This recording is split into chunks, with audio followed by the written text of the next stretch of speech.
This is a hearing of the Special Investigative Committee on Demolition Practices established by Resolution Number 130546, unanimously adopted by all members of City Council, authorized by this committee to investigate safety issues and problems, identify solutions, to provide oversight of demolition processes in the city of Philadelphia. Further, such an investigation may use this as a template to create laws that also govern the process in the city of Philadelphia. I am Councilman Curtis Jones on this committee as well. With me here today is Councilman Jim Kenney, who has spent a considerable amount of time in the issue of construction safety in the city of Philadelphia.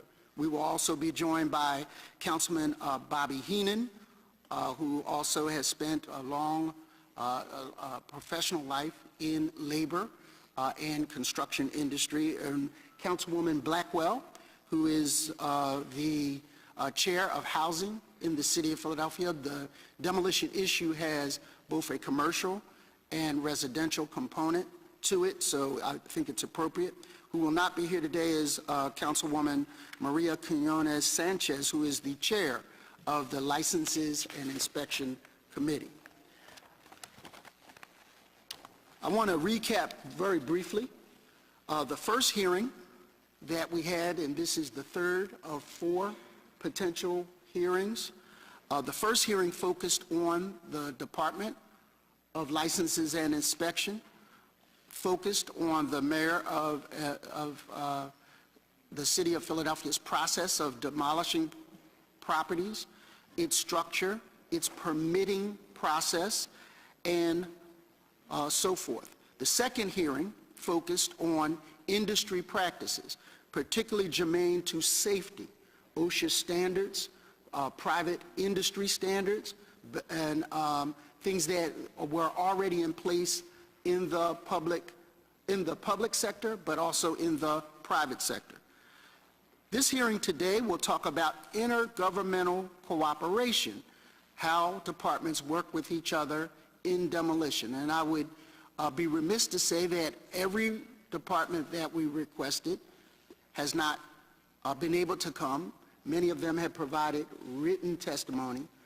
This is a point of frustration, but not a point that will deter us from accomplishing the best possible safety methods for the citizens of Philadelphia.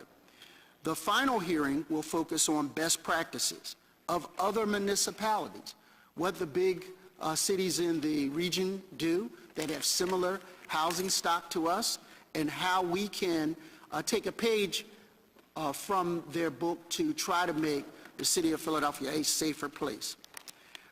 In addition to the best practices, we will have a portion of the hearing dedicated to public comment, because we've received hundreds of inquiries, emails, phone calls about this process, and sometimes, every now and then, if you listen to the public, you can pick up a good idea and a positive law that will help the city of Philadelphia. Today, in addition to looking at intergovernmental cooperation, we will begin the hearing with a case study. We've been particular about not dealing with the Market Street collapse, and I think all members of this committee have voluntarily avoided dealing with the specifics of that issue, because it is an ongoing legal concern with ramifications going forward. But what we realize is that as important as that event was, as sad as that catastrophe was, that there are hundreds, if not thousands, of potential catastrophes that this process may well avoid. One such, a couple of instances we've seen in recent news coverage, one at Temple University, and it's long been Councilman Kenney's concern that we should expand this to deal with construction, not just demolition. And it was, an example of it was at the temple collapse recently. Another issue was that, I think it was yesterday, a building collapsed in North Philadelphia. That's every day. And that in that particular collapse, the roof was in disastrous shape, and it was literally 4 walls being held up by only God's intervention. So what we hope to do is look at this case study and say, what can we take from best practices on how to take down a building that is currently being considered for demolition, 1221 through 31 South Broad Street. What is particularly of concern is there are 2 occupied buildings next to it. So we hope to gain some insight from Drexel University and other experts today to figure out what we should incorporate in public policy. So without further ado, I see we've been joined by Councilwoman Blackwell and Councilman Robert Heenan. So will the clerk please read the number and title of the resolution? Resolution 130546, a resolution authorizing the creation of the Special Investigating Committee on Demolition Practices in the City of Philadelphia. Would any members of the committee like to give an opening statement? Yes. Councilwoman Blackwell? Thank you. Good morning, everyone, especially to the chairman and to members of the committee. The chairman has been very involved, as has all these committee members, in what we can do. Today, as we know, and as our hearing list indicates, we will still have people who are involved in and has been on the news, people from the city who are interested and who deal with this issue. What we wanted to do is pass out to the committee information that we received dealing with Safety First, Inc. We have enough copies for everybody, and although we won't be dealing with this issue specifically until August 1st, we think that it is important that we at least pass out the information we have available and say that we've been talking to the chairman about maybe having legislation where we make it independent, function of safety inspectors such that they can't be hired by the company doing the work, but they have to be independent, and that way we not only become involved in helping to create jobs, we make sure that there's an independent inspector on the site for all jobs so that people are protected. And certainly the gentleman who's worked hard on this, Mr. Jerry Valerie, Kassim Ali, and those, would you stand? I know you're testifying next time, but I at least want to recognize you've been at every hearing, and certainly we appreciate all that you've been doing to try to come up with a program that can be valuable to us. Thank you. Thank you very much. Mr. Chairman, thank you. Thank you, Councilwoman. Are any other members want to give a opening remarks? Mr. Councilman Heenan? You're fine. Councilman Kenny? And let's go. What we will do next is I will ask Stacy Graham of my staff to describe the slides that we're about to see and then call the first panel of witnesses up to testify as it relates to that.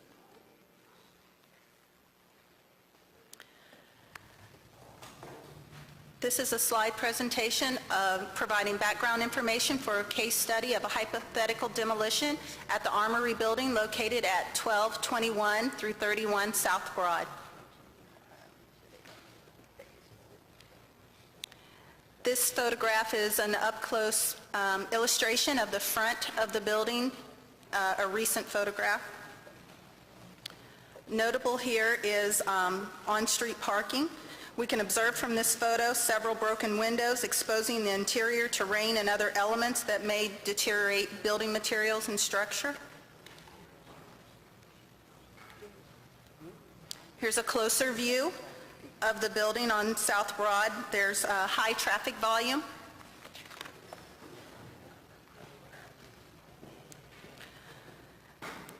The view of the building here highlights the height disparity in the attached newer residential unit, which is adjacent.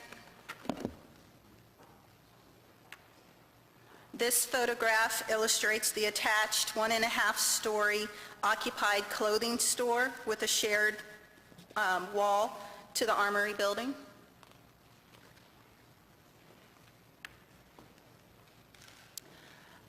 This photograph re-illustrates the height difference of the adjacent residential units, vehicular traffic and parking on the street frontage, as well as pedestrian use of the sidewalks.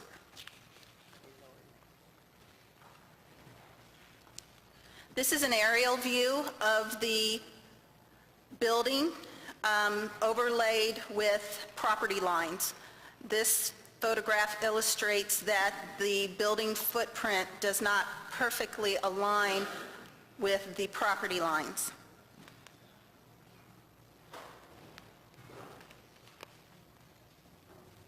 An aerial view shows that the close proximity of numerous residential units surrounding the Armory.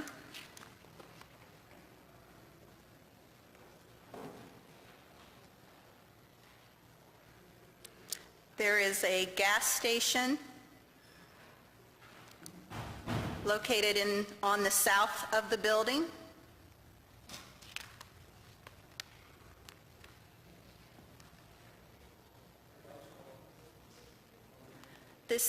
This photograph illustrates the adjacent clothing store and the height difference. Oops.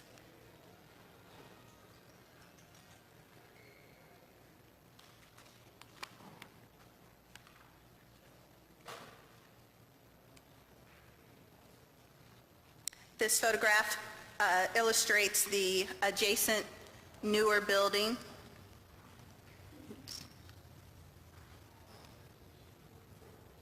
And the difference in the height.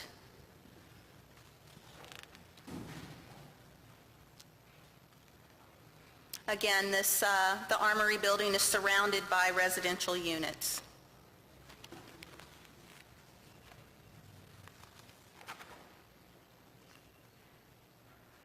This photograph also illustrates damage to the roof on the frontage of the building.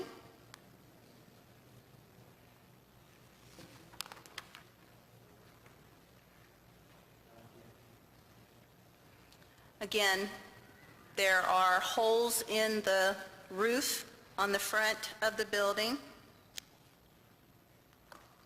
and extensive damage elsewhere.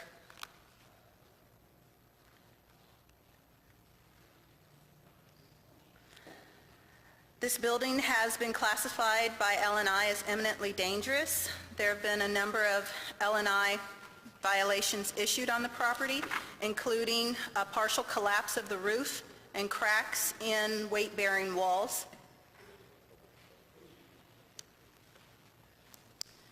This concludes my background presentation of the hypothetical demolition of 1221 South Broad for today's case study. Thank you. Ms. Graham, a couple of things, if you'll go back to the overview shot. Yes. This one? Did we say how many square feet this building was? Is that listed there? It may be in your case study materials. So if L&I were here, which they are not, we would ask, how would they calculate the permit that it would take to demolish this building? If L&I were here, we would ask how they would determine and how was it determined that this building is eminently dangerous. If L&I were here, we would ask what their process would be and what the requirement would be for them to bring this building down by way of occupied structures next to it. If L&I were here, we would ask, is the traffic on Broad Street how does it compare to the traffic that was on Market Street? And to what degree, and I guess we can ask the Streets Department, how that would impact their recommendation on how that building would be demolished. So without those actual questions being asked, I would ask you to call the first panel that will give us some insight on how they would approach this. The first panel includes Alvin Davis and Dr. Robert Brehm. It's my understanding they're with Drexel University. That's right. Thank you. Please approach the witness table, and thank you for coming. Two polite gentlemen, aren't they? That's not, that's not the best practice here in council. We try to get to it. So if you would, welcome, and would you state your names for the record, and please begin your testimony. Good morning, Council. My name is Alvin Davis. I'm an operating engineer out of the local 542, which is we call a lead engineer for the operator 542. I have 36 years in the demolition industry doing such as buildings as we have here on the board. I worked in for my contractor for myself over 6 years, and as I said, I tore down some of the biggest buildings in the city. Just to give you a quick rundown: the old Navy Hospital, the Convention Center down at 13th Street and Arch. We've done the Spectrum, tore down the old Byberry institution on the boulevard, and the Connie Mack Stadium. And again, where council said he worked when he was just a young man. So. I didn't work. No, I didn't work there. My dad took me there once. Okay, well. I'm not that old. Great. Well, he has some memories there. Oh, at the vet. I worked at the vet, but not at Connie Mack. Okay. All right. Well, we go back a long ways for doing demolitions in the city. And as we said, this structure here that you have here now, I can certainly inform and give you some good points and views and the best way to attack a project such as this. So once he presents himself, then maybe we'll go further. We appreciate you. This is your second hearing that Yes, you've sir. attended and given insight to, and we appreciate your volunteering to do this. Thank you so Certainly very my much. honor. You work for the city, didn't you? No. No? I work for a proper contractor. You were here twice. So Yes. that constitutes you for benefits and things. Sounds good to me. Good morning, Council. Good morning. My name is Robert Brehm. I'm an associate teaching professor at Drexel University. Prior to that, I spent about 35 years in the construction industry building things, and occasionally have to demolish things in the part of the practice. And I don't want to waste a lot of your time talking about me. I think you have my resume in front of you, and I'm interested in my distinguished colleague to the right of me hearing some of his comments, and maybe I'll learn something today also. I think it would be helpful. Everyone that's viewing this on television does not have the benefit of reading your vita. If you could touch on the salient points, I think that would add to the discussion a little bit. Certainly. Basically, I've been in construction most of my life. For 7.5 years, I was with the state of New Jersey. I was the director of the Office of Design and Construction. I had all design, construction, and code compliance in the state of New Jersey under my jurisdiction. I had 600 projects at any one time, staff of 108 people. So I'm quite familiar with very large public, high-profile projects. I spent a short period of time in the 70s at Rutgers University, where I established a nationally accredited construction engineering management program. I also was the chief resident engineer for Cupper Associates. In that engagement, I had a staff of over 200 people, and we were responsible for compliance, design compliance with environmental infrastructure that was being done during the 70s. I've also, I had my own firm, which I established in 1978. I sold it in 1986. We were surety consultants.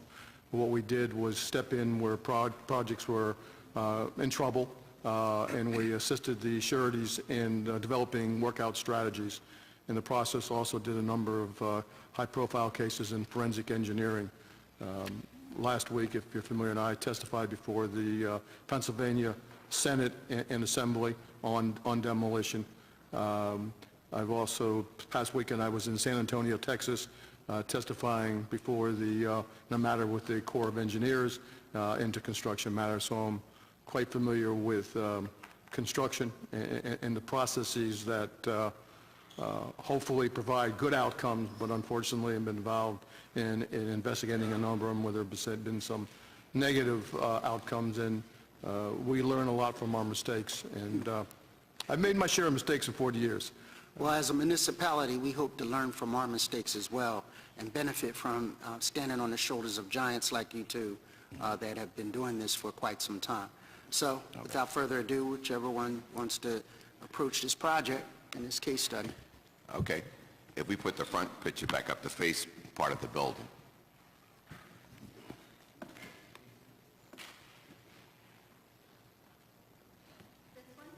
Yes. Can we see the joining existing buildings that's going to stay as well? At least that's one of them that I can give you some sort of idea. Okay, that'd be good for there.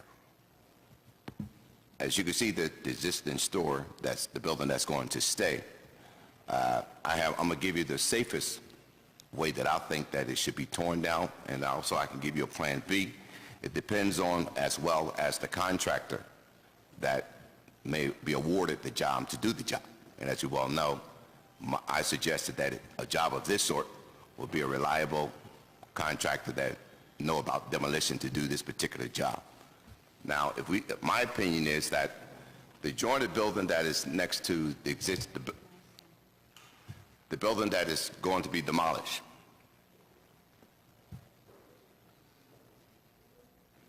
Go ahead. You're okay. Sorry. The jointed building that's going to be demolished and the existing buildings that's going to stay. We see the 3-story here on my right, and the 1-story will be on the left. Now, the building that's going to be demolished, I would be concerned about the 1-story building here as well as the 3-story. Now, let's stay here with the 1-story. The 1-story, what I suggest to be done to take this particular building down, plan number 1, is to go in the inside of the building, first of all. As we well know, we're concerned about the asbestos, and everything is moved out of the building, water off, gas off, everything, all the utilities, everything been to the core, the way we can knock the building down. I'm suggesting that we go in the inside, take all the floors of this side of the wall of the building that are next to that 1-story, take all the floors out from the first floor all the way up, even to take the roof off on this side of the building. Now, that whole side of the building there will be open from the roof all the way down to the first floor. And you may say, what was the purpose of going inside when you're going to tear the building down? The purpose is to go inside to open up the floors is because, as you well see, the 4-story brick wall that is sort of similar to what happened some time ago. That brick wall that's going all the way up, I recommend that that be taken down by hand. And the reason why you open up the floors is that when you go there and take that wall down by hand, you dump the bricks in the inside of the building. The bricks goes in the inside of the building by all the floors being open. The bricks will go all the way down to the basement. The reason why you don't want to leave the floors in if you knock the wall over, because if you leave the floors in when the bricks sits on the floor, by the weight of the bricks, it will cause the wall to blow out. When you say blow out, It will blow out onto that existing 1-story building. If you had the bricks sitting on the floor, it would be too much for the floor to handle. So the floor will buckle, and it will cause the wall to go outward instead of inward. so by removing the floors, if there is a toppling Correct. of the wall, it's more likely to cave into the basement. Correct. Okay. Correct. So by moving all the floors on this side of the 1-story existing building, open up all those floors all the way up from the first floor all the way to the top floor, even to the roof. The width of that garage opening, see the width of the garage opening, if you may look at the 1, 2, 3, 4 windows, we will open that up, the floors open will be that wide of a width. So when they go up there, whether they're working out of a man basket or however they're doing it from a crane, maybe holding the guys in the basket, that they can safely take that wall down. They will push that wall in the inside. That wall will come all the way down to the level of the first floor level. I think I know, but I'm going to ask the question anyway. Why do you leave the remaining floor intact beyond the width of the opening of that garage? Why would you leave that remaining floor intact? So you said you open Correct. the floors All the way up. all the way up to the width of the opening of that. Tell Correct. us why you keep the other part of the building intact. Well, the other part, the reason why, what we're trying to do is separate that 4-story away from the 1-story. So when you go in there, just say with a crane, you would have enough space right there opening that nothing else will be able to fall onto that 1-story existing building. So the remaining floor, does it brace the rest Yes, of it does. That's what That I- building it will be braced. Okay. It won't collapse. All right. Because of the structure of the building and the inside. So that would hold that part of the floor up. So if you go on the other side, which is the 3-story, and I'm requesting that we would do the same thing on the 3-story. You will open up from the first floor all the way up to the roof. And all those bricks, even where that structure art is on the side, they will work from that side of the wall to push the wall into the building, inside of the building, and all of those bricks will go all the way down to the basement. That will safely protect that 3-story, and that will safely protect the 1-story. Now, when those two side walls are down, now you have just the middle structure. Now we feel safe. You don't have to worry about a wall going out. On either side, you can feel safe. Now you can bring your equipment in, which I recommend to be a crane to knock something down on this order. And again, it would have to be questioned on the contractor, what type of equipment will he be using? My recommendation by the experience that I have, it would suggest that would be a crane to take that side of the building down, only because a crane have more what we call control when you're knocking something down of that sort versus an excavator or something of that sort. The crane, clam bucket have more control of a building than any other type of equipment there is that is out here, especially something for that size.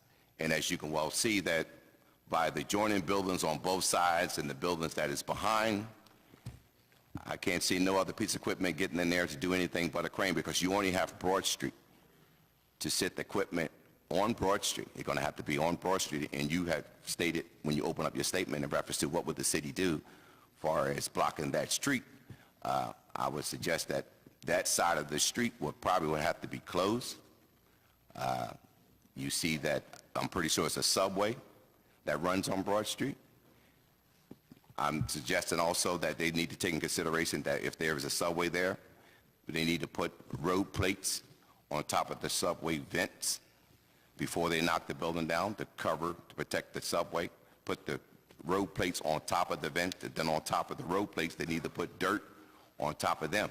That'll take the impact of the bricks when the bricks are falling down from the building when it hits the ground. It'll help protect the subway as well. But I don't know whether all that was taken into consideration. Chair reckon, oh, by the way, we've been joined by Councilwoman Cindy Bass. Thank you for being a part of this. Councilman Kenny? Thank you, Mr. Chairman. Could you talk a little bit about, during all this process you'd be going through in hand demolishing the north and south ends of the building? Correct. What kind of interaction, this is a private demolition, right? This is a privately owned property. Mm-hmm.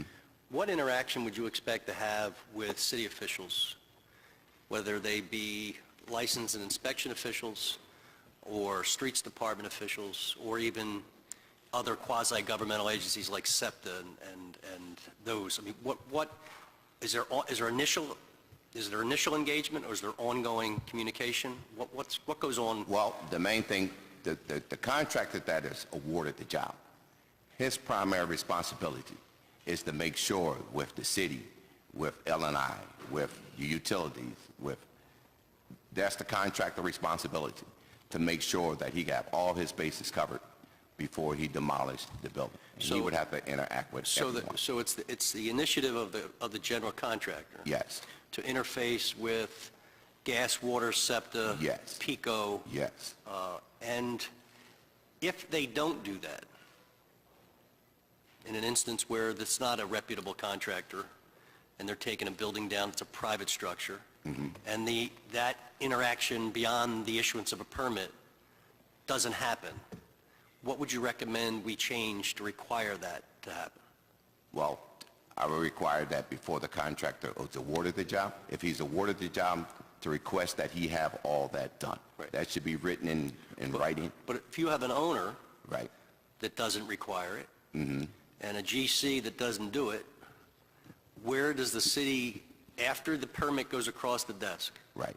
where's the city's responsibility, in your view, Well, to, during the course of the job, especially in the critical parts of the north and south demolition, what's the city's role? Is it non-existent?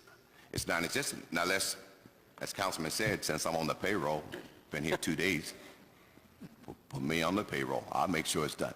But I mean, just do kidding. you believe, do you believe that at some point in time, and have you been on jobs in the Yeah. past, where you're a reputable contractor, you've followed all the rules, you've gotten your permits and all your sign-offs, Right. have you seen, as a city official, in some capacity, L&I or whoever, been by to say, how's it going? Take a look? Yeah. Well, see, L&I may come by, and their responsibility just to them is to just to make sure that you have your permit. L&I may come by. They may not have demolition experience. They may not know what safety precautions to tell you to take. They may not know all that. Only thing they want to make sure you got your permit. Yes. You got your water and everything off. Yes. And we have seen some contractors go on jobs such as this, and the electric still be on. What do he do? I won't say what he'll do. So you believe there should be more involvement on a regular basis with Correct. the city? Because, I mean, the city issues a permit. It's implied in the permit issuance that we're giving you the permission to do something in the public right away. Correct. So what you're recommending is there be more closer and stricter interface Yeah. with agency or agencies Right. to determine whether the work's going the right way? I recommend that. Okay, thank you. Thank you, Councilman Kenny. Chair recognizes Councilwoman Blackwell. Thank you. What, in your experience, is the role of the safety inspectors, and when do they start work? Well, my role is to make sure that, first of all, that the whole surrounding of that whole job is secured and safe before any work begins. And that is to make sure, to go around to make sure from the front to the back, to the subway, to the pedestrians, to the neighbors that are across the street, is to give a whole outline of what we need to do to protect and make sure everyone is protected before the demolition occur. In your experience, are they on the site from morning to evening or whenever the job's finished, and on all the jobs? And no, and here we go again. We dropped the ball. It's relying on the contract. If the contractor doesn't insist it, it won't be done. Unfortunately, I'm sorry to tell you. As I said, I've been out here for 36 years, and we knocked down some of the biggest buildings in this city. And it was left up to me. I had to really take into consideration what I need to do to protect and to make sure that I harm nobody, make sure that everything is done safe. We know the repercussions if something was to go wrong, so it automatically kicks in by us having the experience what we need to do. Even if nobody out here to take me by the hand to make sure that I do it, I know what need to be done for being out here with the experience that I have. And as I said, most of them are not there to oversee, to make sure that it's done. It takes the experience of the contractor and the confidence of the person that is doing the job to make sure everything is protected. In your experience, do they know what has to be done? Do they know what their job as safety inspector is? It's just a matter that they may not be there because they may be part of the company that hires. Yes, they know. They definitely know. Okay, thank you. Thank you, Mr. Chairman. Thank you, Councilwoman. This is really, I mean, scary. Certainly. I mean, is the only word. I mean, you are, I'm going to recognize Councilman Heenan shortly, but you guys are ethical. Sure. What happens if the company is profit motive is to less is more by way of safety? I mean, the citizens are in danger. True. Would you say that? Yes, sir. Yes, sir, definitely. Chair recognizes Councilman Heenan. Thank you, Mr. Chairman. Mr. Davis, good morning, thank you. And Morning. your experience seems to be impeccable with your, some of the projects you have done in the past, which I'll touch on in a second. You know, when it comes to safety, you know, we're here today, we're talking about intergovernmental, you know, cooperation or collaboration from a contractor standpoint. Let's just start off by saying, if the government agencies are not communicating with each other, and you had indicated that you go on some of the jobs that you've worked on before or responsible for where you had some of the utilities are still on, and you're in the process of, right in the process of demolition. I mean, I would imagine that costs a contract. It raises the price for demolition because we're not talking to each other. Right. Is that correct? Correct. And that's in addition to, putting the workforce and the public in a bad safety position. Is that correct? That is correct. I think, I want to talk about training. So also, you have a cost factor with departments not talking to each other. Right? So in your experience as in demolition, we need to submit a plan.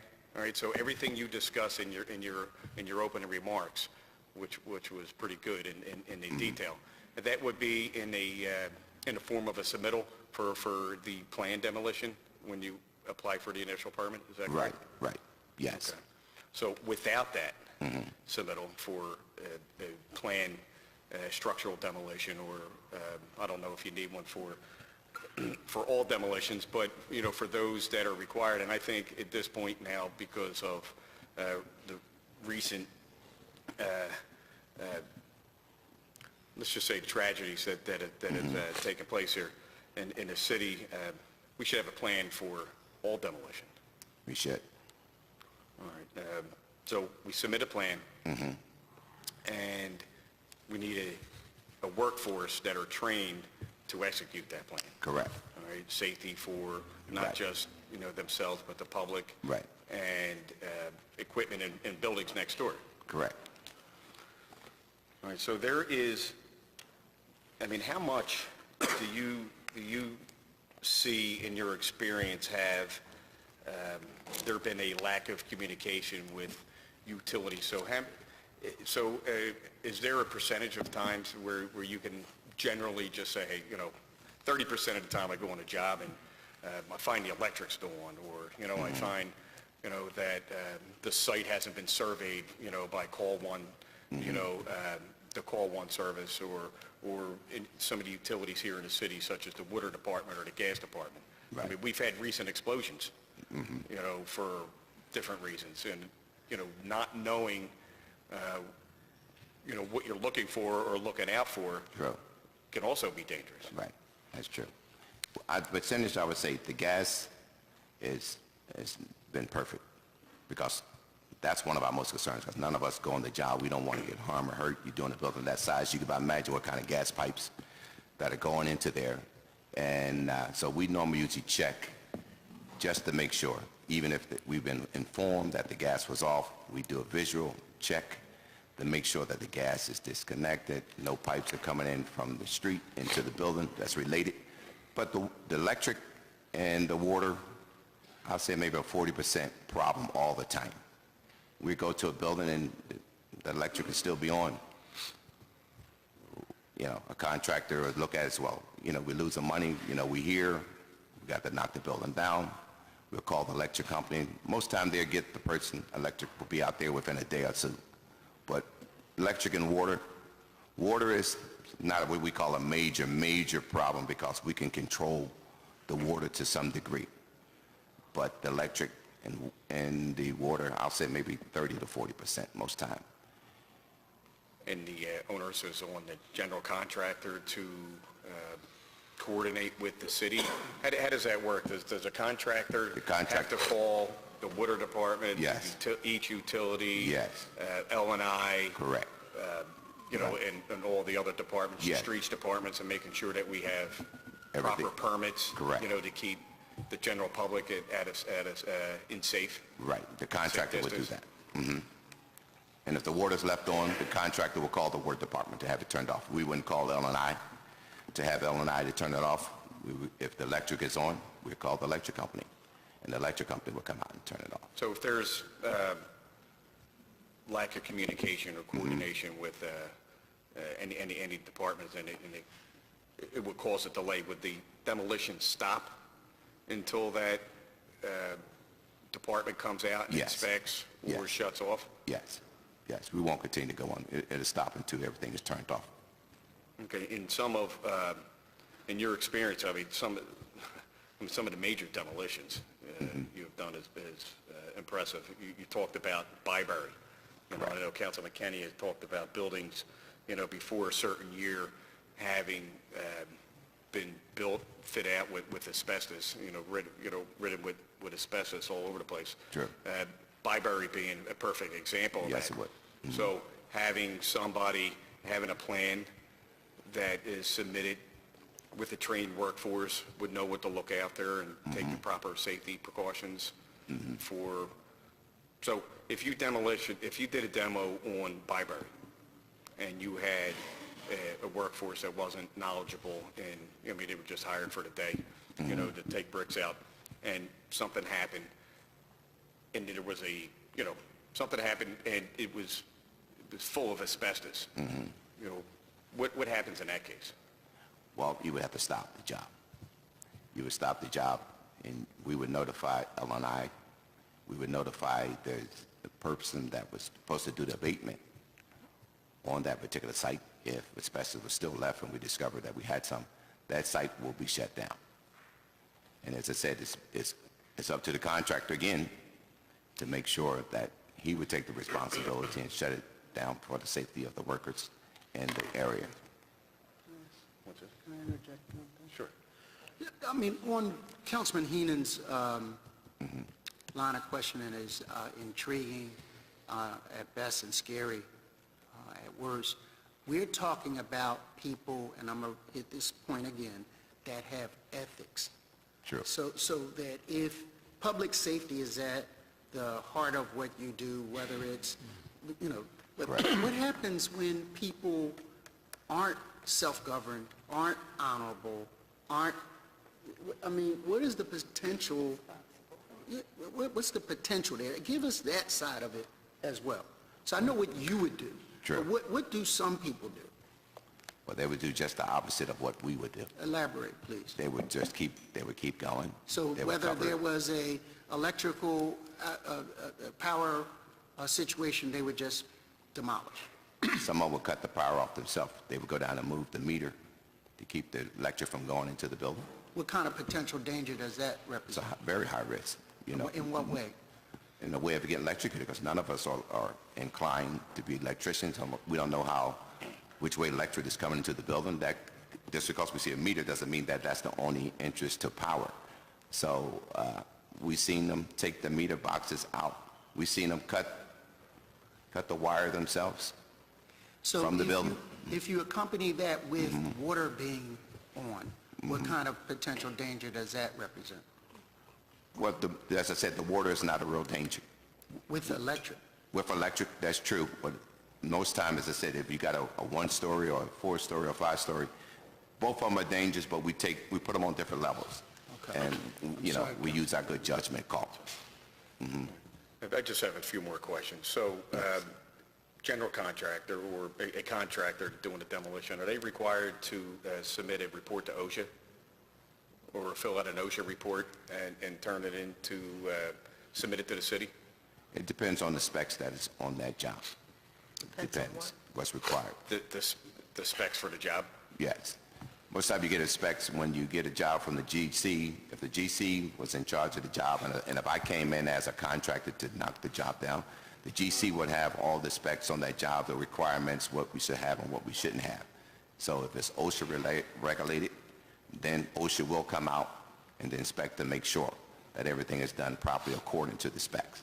Maybe I misunderstood. I had thought that all demolitions would need a OSHA report, to fill out an OSHA plan? Not on all of them. Not all? No. Structural Yeah. only, or? On structure only. And then, as I said, something, as you well know, that's have a historical buildings that is known to have asbestos and different environment regulations, then OSHA would maybe be required to come out. Well, in your past experience, and you just mentioned old buildings, it's an old city, right? And I think most of the buildings before, what year is that, Councilman Kenny? 1980. 18. All right, so a lot of buildings were built prior to that, which Sure. is, would hopefully require some OSHA, Sure.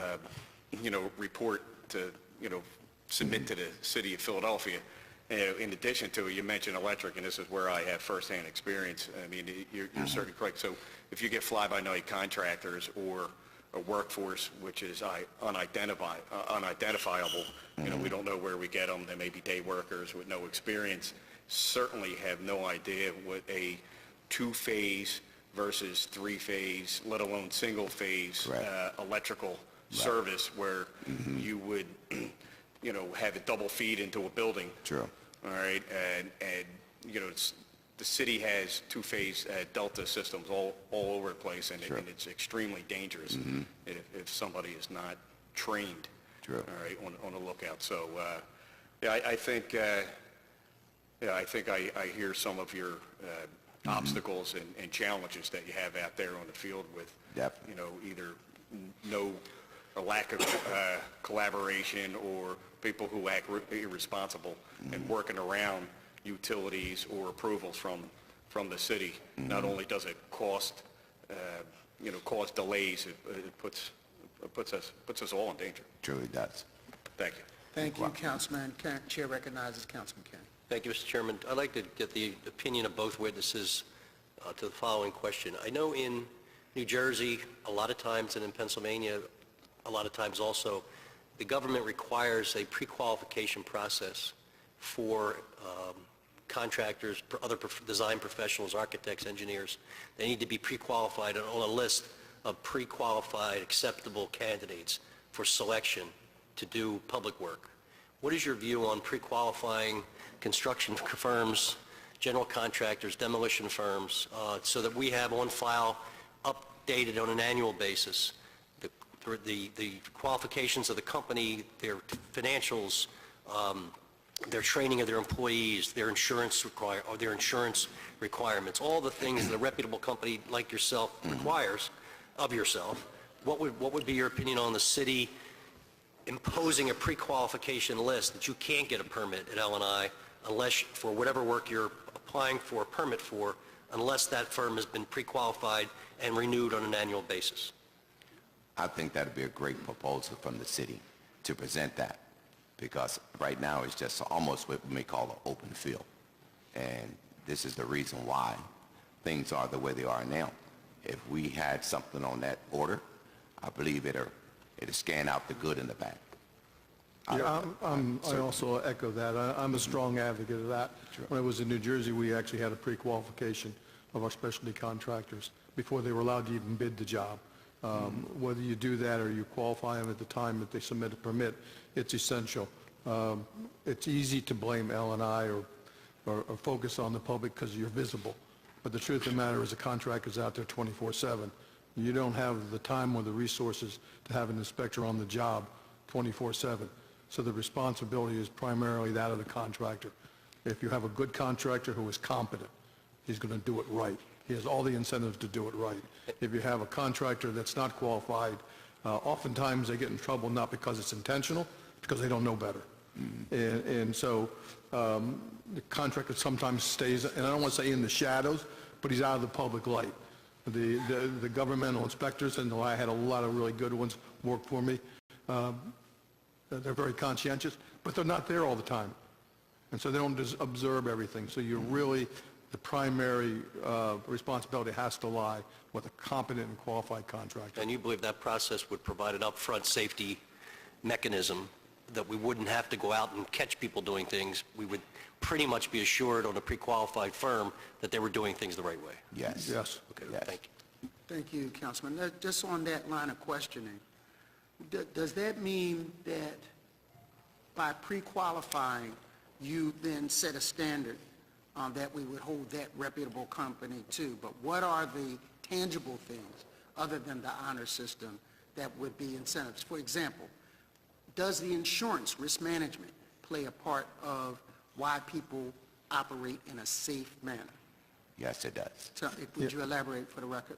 All of that is part of evaluating the qualifications of a contractor.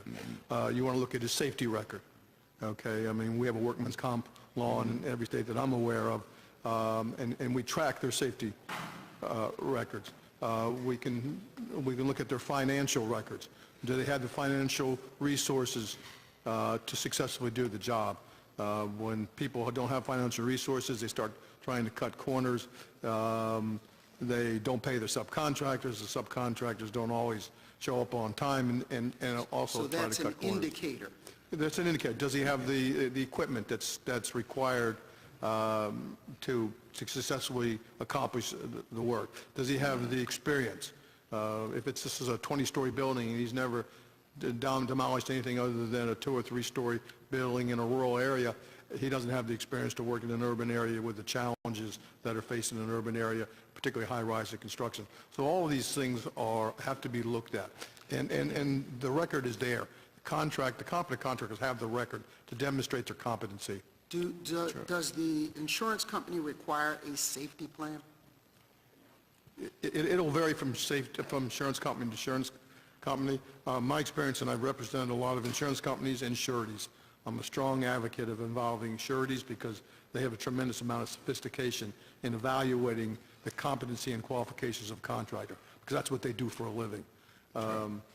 You know, if most of them, the ones that I have worked for, the higher level insurance companies do require a safety plan. That is the first thing in my mind that the municipality, the contractor, that everyone involved has to pay attention to, and that is making sure you establish a safe perimeter. That's our number one responsibility. So in what level of demolition would you recommend a municipality requiring a safety plan? For me, it would be all. All of them? You know, our number one responsibility is to protect the public. I'm a licensed professional engineer. That's my number one priority under our code of ethics, is to protect the welfare and safety of the public. So the first thing I do when I look at a demolition is I ask the contractor, what's your safety perimeter? And how are you protecting that? But this particular building's got a lot of challenges. That's one of the first things I noted. It's an older structure that creates challenges. Two, it's masonry.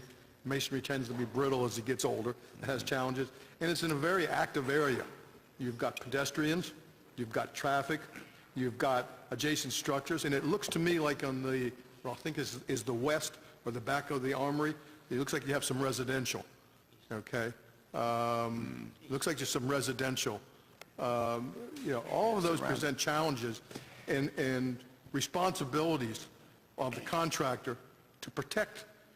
So if you were providing a safety plan for this particular case study, what would you recommend for this site? Well, the first thing I would do is create what I call a safety perimeter. What's at risk? What is that zone in which something is at risk? And then, as the gentleman to my right has indicated, there's a number of things that we need to do. It may be closing off sidewalks, it may be closing off, and I suspect that will happen, closing off the street, either cordon offing part of it or closing the street. But also you have some adjacent structures. So we have to look at how we're going to protect those. How would you protect, and again, we're not going back to past, but going forward in the future, how would you protect would you recommend that they be occupied or vacated? That's something, I can't sit here today and give you a detailed plan as to what I would do. I can only tell you the things I would look at. What would you? I mean, certainly evacuating them would be something that I would look at. But we have responsibility to protect the public, but we don't necessarily always control their lives and how they want to respond.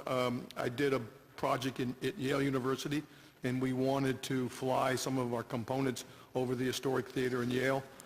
We asked them to evacuate. They said no. They had the right to say no. So we had to go to Plan B. We had to change our method of operation because we couldn't walk away from our primary responsibility to protect not only the structure but the inhabitants.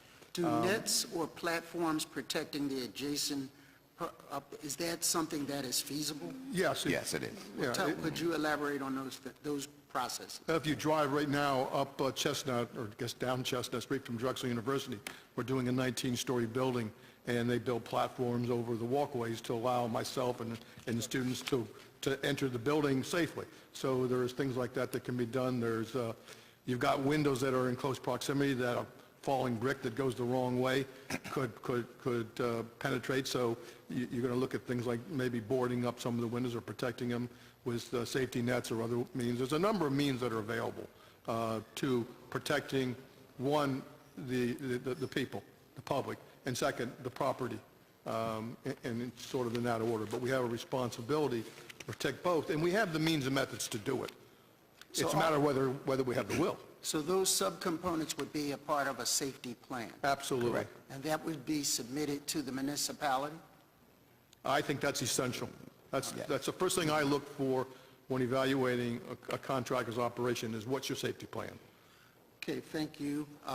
Councilwoman Blackwell, and then Councilman Heenan. Thank you. And following up on some of these issues, you said, Dr. Brehm, that you would submit it to the municipality. What is required? Do you have to, my question is, when does L&I just stop by and maybe see that something's lacking or something is not lacking? And when is all the extra safety you do, for example, for this 19-story building in my district that Drexel's doing, so who has the safety records, and are they required to do so? Where does the rubber meet the road? I mean, we know, for example, we had a judge walking by a building some years ago, and when Bennett Levin testifies next time I mention it, some part of a building fell out, hit him on the head, and killed him. Mm-hmm. So maybe in that instance, this years ago, as the councilman says, we can't go back, but maybe if that street, obviously if the street had been blocked off, we would not have lost the judge. He was a sitting judge. True. So, when is it required, and to whom is it required? And you said people can't afford safety inspectors. Maybe we can't afford not to have inspectors. If we had inspectors and a pre-qualification list, it seems to me we would be covered. But the question is, who's required to, where is it that, and who's required to have a list? What do you do? So Drexel says we're going to be extra safe, but what if somebody doesn't say we're going to be extra safe? Who has all these records? What are the laws or the rules where this is concerned? Well, look, first of all, I want to qualify something or clarify something. I didn't say we don't need inspection. We need inspection. What I'm saying is we can't provide inspection 24/7. You can't put an inspector on every job site, Why not? If it's just one person, why not? You can't. And on that It's just- point, doesn't New York do that? No. What is, I'm sorry. It's all right, go ahead. It's my understanding they don't have safety officers? That's not my point. They have safety officers, they have inspectors. Every jurisdiction I've worked in, and it's been up and down the East Coast, have inspections, have code officials for code of compliance. The difference is they're not on the job 24/7. The contractor's on the job 24/7. Doesn't mean there's not regular and periodic inspections. It's just, what I'm saying is, it's not the standard practice in the industry, and I'm not advocating that you would put an inspector on every job 8, 9, 10 hours a day. Okay. I'm not walking away or suggesting that we not have it. We should have a very robust inspection. One of the things that I testified last week as part of, I think it was Bill 1561 in the State Assembly, was to create a fund to train the inspectors, and I think that's something that's an exceptional opportunity for us, because we want to put inspectors out there that know what they're looking at, and that requires training, and I'm a strong advocate of that. So I'm not walking away, backing off of the requirement for that. fact, we need more of a robust one. It's just, no matter how robust it's going to be, you're not going to be there 24/7. Well, what about the length of the job? Let's say if the job is an 8-hour job, and if it ends, then it seems to me a safety inspector should make sure that it's secure so that nothing can happen until they return the next day. It seems to me one employee shouldn't bust the job. If one inspector, why wouldn't that be work, or, I mean, I don't know this stuff, so I only know what you all explained to me. So why couldn't that be worked into the cost of the Just job? point of information. Certainly. We talked about New York. New York requires that the contractor or the developer, the owner, appoint a qualified safety inspector to be on site when construction or demolition is going on. So it's not a New York City code person. It is a person designated and trained and assigned the responsibility of being an on-site safety professional as part of the GC or hired by the developer or owner to be there. So that's the constant presence, but it's provided by the person the people doing the work. That is very common, that and usually it's somebody that has an OSHA certified, is designated as the safety officer, and that person is there because he is an employee of the contractor. Correct. My distinction is that versus a public official. Okay.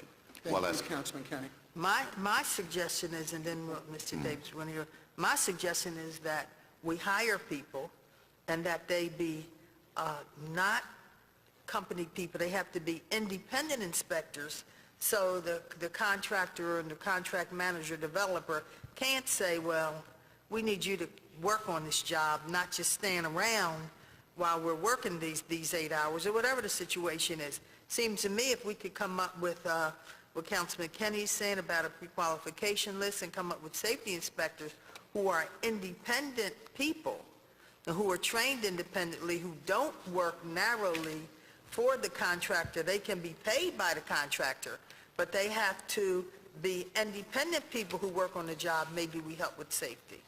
Mr. Councilman Davis? Blackwell, I agree with you 100% on that order. That is the best way that I think that it should be handled. Because as he said, the average inspectors are not on the job 24/7. We can make it possible that someone can be out there. If you had this particular project going on in the city, you would want someone there that with experience in the demolition field to make sure that maybe what the contractor's not noticing or what somebody else may not see, that this inspector would be there, 8 hours a day. If it'd be 2 months, he'd be there for 2 months, 8 hours a day. For the high risk that is involved, certainly it would be worth the cost to do it.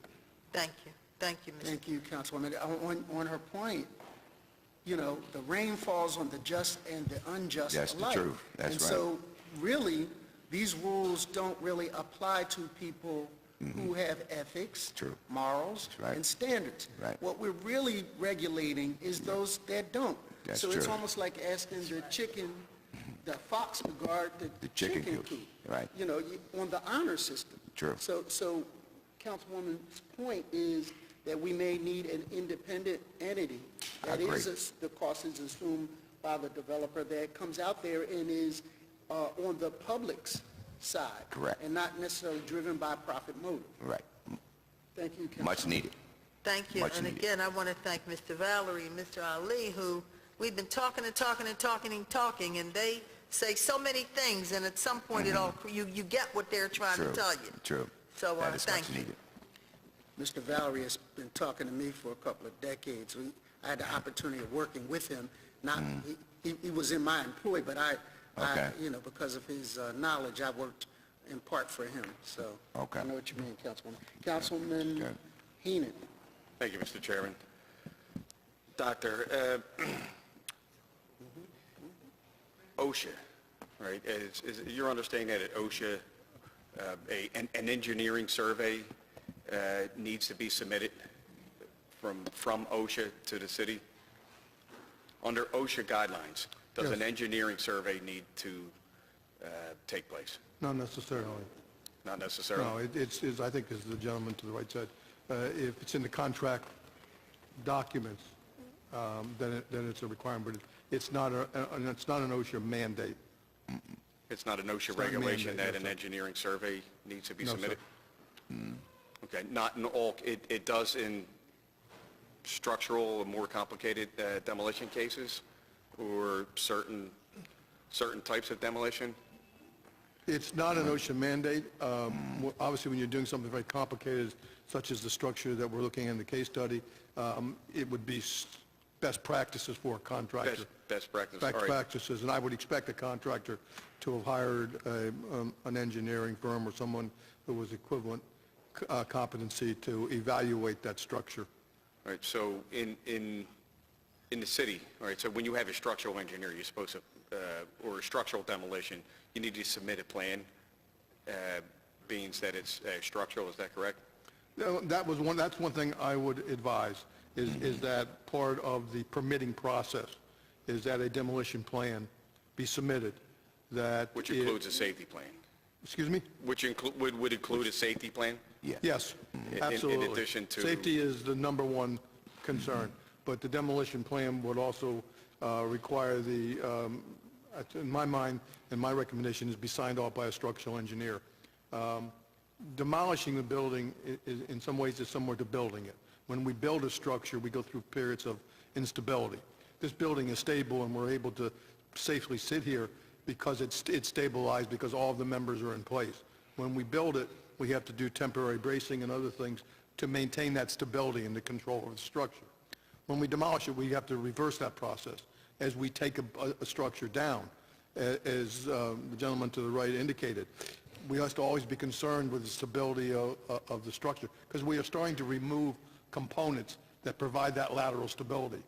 We have to be careful, and there has to be, excuse me, a plan as to how we're going to remove the stabilizing elements in a way that we have a controlled demolition, that things fall inward or in the direction that we want them to fall or collapse, as opposed to outward or in a way that may cause damage to adjacent structures.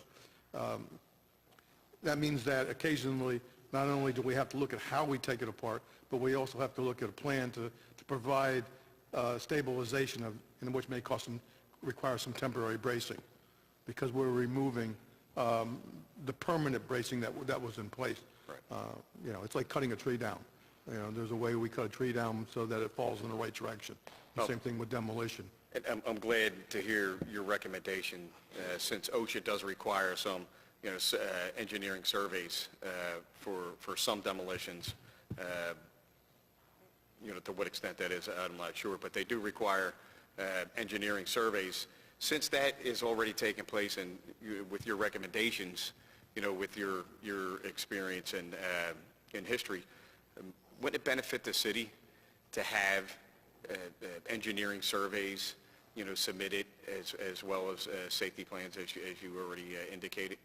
You think it would drive owners to use responsible contractors, all right, to keep, the general public and the workers, in safe, keep them safe? Unfortunately, I've been in the construction industry literally all of my adult life, and I'm very proud of it, but unfortunately we have some people who have different ethical and moral standards than I have. So you can't assume and should not assume that somebody's going to do it right. You have to have safeguards in place to ensure that it is being done right. In the permit to take down that building or any building in the city of Philadelphia, you need a permit. That's a gatekeeper. That's an opportunity for you to vet the contractor, his plan of demolition, his safety plan, his experience. So I don't think that that's something that we need to walk away from. I think that we have to ensure that the permitting process in Philadelphia, or any municipality for that matter, ensures, one, that there is a safety plan that's in place, that's been vetted to ensure the protection of the public. That second, that there's a demolition plan in place, signed off by a structural engineer that provides for a controlled demolition. Third, that we have a qualified contractor that has the financial resources, the technical competency to do the job. And fourth, that we have a layer of inspection in place to ensure compliance. Right, and I agree. And I was just reading, preparation for this hearing here, the Architect's Handbook for Professional Practices, 2006, where it has, qualified demolition contractors a pre-qualification, prerequisite on some of the things that you discussed, with experience, companies' experience in projects, references, safety record, their bonding coverage and insurance, covered, which, keeps most, the honest contractors, provide that anyway, but, those who aren't kind of keeps everybody, with a framework that is fair and equal and safe. So I think the pre-qualifications that you have here that Councilman Kenny has been talking about throughout this whole process that you have in place is a great recommendation for the city. I have no further questions. Thank you. Are there any other questions? Councilman Kenny? While you were giving your answer, it reminded me of a quote from a well-known architect that I happen to know personally, who said, "It's not what you expect that's important, it's what you inspect is important." And I think that is a very simple way of making clear what it is we need to do. We need to look at all the stuff and not expect that people are going to do the right thing. That's true. Thank you. I just have one other question, and we're going to, because we can't afford to keep you on beyond the hourly rate. Okay. But how often, and again, I'm not talking about you because you're ethical, but how often do we find companies coming into a building and find unexpected contaminants in the building and choosing not to recognize the dangerous nature of the contaminant and just bring it down? Is that an issue? No, I wouldn't say it's a real big issue, but it do happen, Council. It do happen. I can't say what the percentage, but it does happen. As I said, it relies on the ethic of the contractor and the person that's doing the job. But I wouldn't say that they don't, but they do. It's hard to put a percentage on it, though. Is it true that at one point asbestos was used in the making of concrete? Yes. Is it true that a certain date there, at the age of a building, you should expect the fact that the concrete was made of asbestos? Certainly. Does that contaminant not only endanger the worker, but also the take-home contamination? That's true. Others' family. Yeah, certainly it does, because it's in your clothing. So I'm going to try it again. So those kinds of contaminants aren't at a certain age of a building, Right. are in the concrete itself. Correct. So when you see these gentlemen, women bringing up concrete and that dust is flying, Right. it is a reasonable expectation that there may be a contaminant in it. Yes, sir. Not only dangerous to the worker, but to the when that public. worker goes home to his family. Sure. Or when that jogger who thinks he's doing the right thing Running by. exercising fresh air and lungs, Right. runs through that cloud of dust, True. that there are unintended health consequences that may be the result of that. It's there. I'm going to leave it at that, It's but there. I want you to know that we're very concerned about these kinds of known dangers and unknown dangers that have impact to the workers, but also impact to their families, friends, and the citizens of the city of Philadelphia. So we're going to be looking at those things. Right. We'll put a pin in that for future. Councilwoman Blackwell? Right. Yes, I would certainly like to agree with the chairman on that issue. Is having a parent who died from asbestos. Both parents died of cancer, but my mother, we didn't check it, and both from issues that caused asbestos. We are really concerned about public safety. Sure. And even in issues where the laws have changed, but people are around concrete and other areas where they're doing construction and a person could walk by Sure. or be jogging and not realize that they're passing a scene Right. and breathing, and they think they're becoming healthy and they're becoming ill. True. And I think that if we do nothing else, we should be able to inform people about these things. We should be able to protect people, whether we close off an area, whatever it is, to make sure that people know. Even in many of these old buildings, True. as we all know, are the ones we have to tear down. Most So we know we're dealing with unsafe Definitely. conditions. Definitely. But we have to do what we can to protect people and their families, True. so they don't have to lose parents and loved ones and members of the community or anyone to conditions that could have been prevented. right? That's true. Thank you. Councilwoman, I also note for the record that Councilman Denny O'Brien has joined us. Thank you, Councilman. Are there any other questions for these sets of witnesses? Seeing none, thank you so much for Thank your you, input, and it will be a part of our record and part of the document that we produce as a result of these hearings. Thank you. Thank you. Our Thank pleasure. you. Thank you. And will the clerk now read the names of the next panel to testify? Don Tancredi.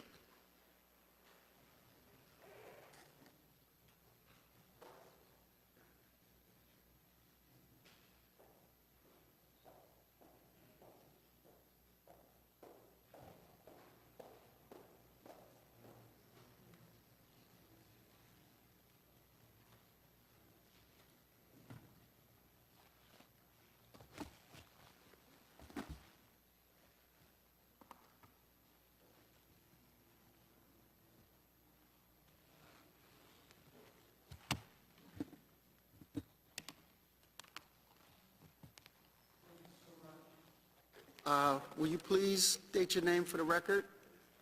Sure. Good afternoon. My name is Dawn Tancredi, and I represent the owner of the Armory building, which is the subject of today's hearing. Okay, thank you for coming in and testifying. Would you like to testify? Do you have written testimony? Sure. I can make some comments. Okay, And please as do. you mentioned, I'm here today at the request of council to answer questions about our experience with the new demolition regulations. I can tell you about the timeline for this process, who was involved in the process, and also comment on streamlining the process. There was a partial collapse over the weekend of June 16th at this building, and my client purchased the property on June 17th. So my client is a recent owner of this property. Immediately, an engineer came out to visit the site on June 18th and recommended that the building be immediately demolished. The city also declared the building ID.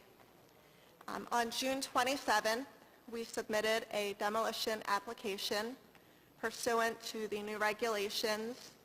Thereafter, we did receive a comment letter from the city with additional information that was requested.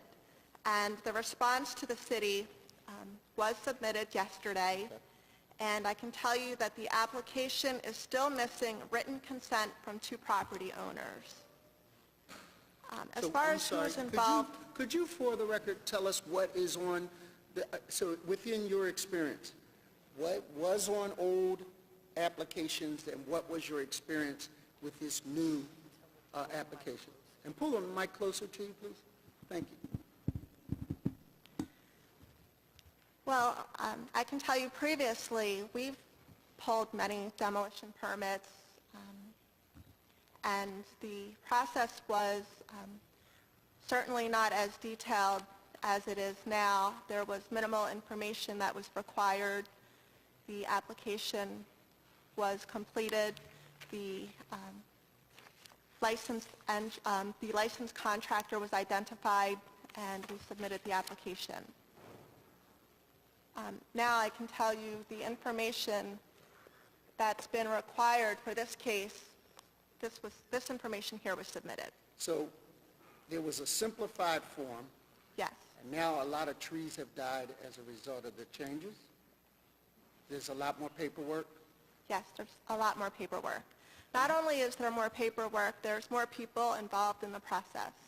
How big is that parcel? This parcel is 33,000 square feet. And how much did the permit cost you, the demolition permit? We don't have that information yet. So you have not been charged at this point or given an assessment of what the fee would be? No, I estimate the permit will cost approximately $5,500 to $6,000 for the actual permit. Okay. Okay.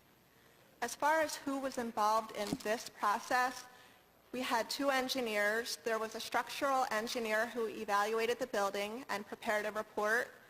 There's also a civil engineer who prepared plans for the water department. because this site is over 15,000 square feet. We needed stormwater management approval. There was also the demo company that prepared documentation. You've got the attorney who streamlined all of the materials, and I also contacted many of the different departments.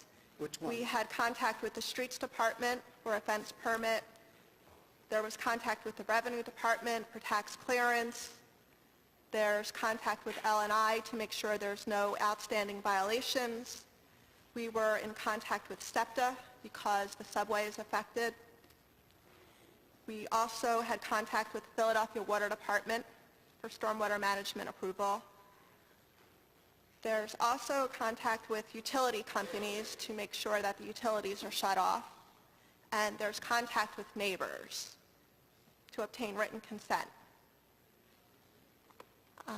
Did you receive the consent from the neighbors?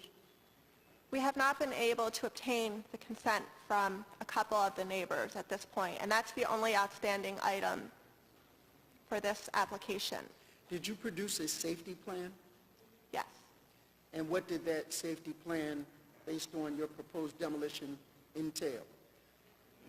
It's very detailed. The Well, give me engineer some general- prepared that report, and So when you say, all right, so are there any contaminants within the building? are there any?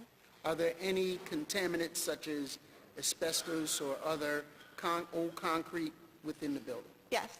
And Asbestos is being removed. So you have that component. How do you plan to approach, if you could go to the other slide, the adjacent properties? How do you plan to protect the retail clothing, the residential properties in the back, and I think I don't know what the other use is, the clothing store? How do you plan to safeguard them? Those are really questions for the engineer, and an engineer would be a more appropriate person to answer those questions. But it's contained within your safety plan? Yes. In addition, that safety plan is submitted to whom at this point? The safety plan has been submitted to the building examiner at L&I. So is that something new? So that's a new part of the process? Yes. So before, if you were demolishing this property, it would not require you to have a safety plan? Correct. Are there any questions, panel? No? Thank you so much. Okay. Just a couple more Yeah, comments. Currently, buildings identified ID are not treated differently under the regulations. The Water Department has 15 days to review plans. L&I has 20 days to review. So those issues should be addressed because Length of time? the question is, how quickly should a building that's been identified as ID come down? Secondly, one of the biggest issues that needs to be addressed is the consent from the neighbors. Because what happens if a neighbor will not sign off, or if the neighbor is unavailable or on vacation? The city needs to be in a position to be able to issue permits. That's a good point. Define ID for the record, because we know what it is, but A building that's ID means that the building is in imminent danger of collapse. also, does your insurance company require a safety plan? Not really? I don't know the answer to that. Okay, all right. Councilwoman Blackwell? Yeah, my experience with ID buildings, when people call us and they say, I really am trying to fix up that building, or can we delay it, and we call, and when L&I has said it's really dangerous, we always say, fine. And I didn't know that when there was a problem for an imminently dangerous building, my experience has been then the city moves forward to protect neighbors. I have not seen an instance where we've had that kind of problem where a building is ID'd and they're ready. You know, it's the other issue. You try to get the list to all the buildings that we run across in our daily work. But in my experience has been if it's stickered, if it's listed, you know, they're always behind. but but they're pretty clear on what's really dangerous when they're to that point of where they're in the demolition act. So I've never had them say that some neighbor doesn't want it and that building's going to hurt somebody and they just hold up because somebody's on vacation. I've not had that. We can all say many things about L&I, but I've never had that experience. Any other questions? Chair recognizes Councilwoman Cindy Bass. Thank you. Not for this particular testimony, but just in general. Okay. Well, my question was really for you, Mr. Chairman. At the last meeting that I was able to attend, there was some question about former commissioners and whether there was going to be anyone who would actually attend and talk about how we got to this point. Because as I see it, there's really two pieces of it. There's how we got to this point, this moment in time, and what do we do in the future to avoid having this happen again. And so if we're going to look back at the past, having a commissioner who's only been there for 1 year, I think that it really does behoove us to talk to some of the folks who have been in that spot before and talk about what were the changes over the years, what has happened, what could be done better, you know, not to point fingers, but really to drill down and figure out how do we make sure this doesn't happen again. So I didn't know if you could provide an update to us in terms of what's happening there and what we could expect if they are going to be coming. That's an excellent question, Councilwoman, and the answer is yes.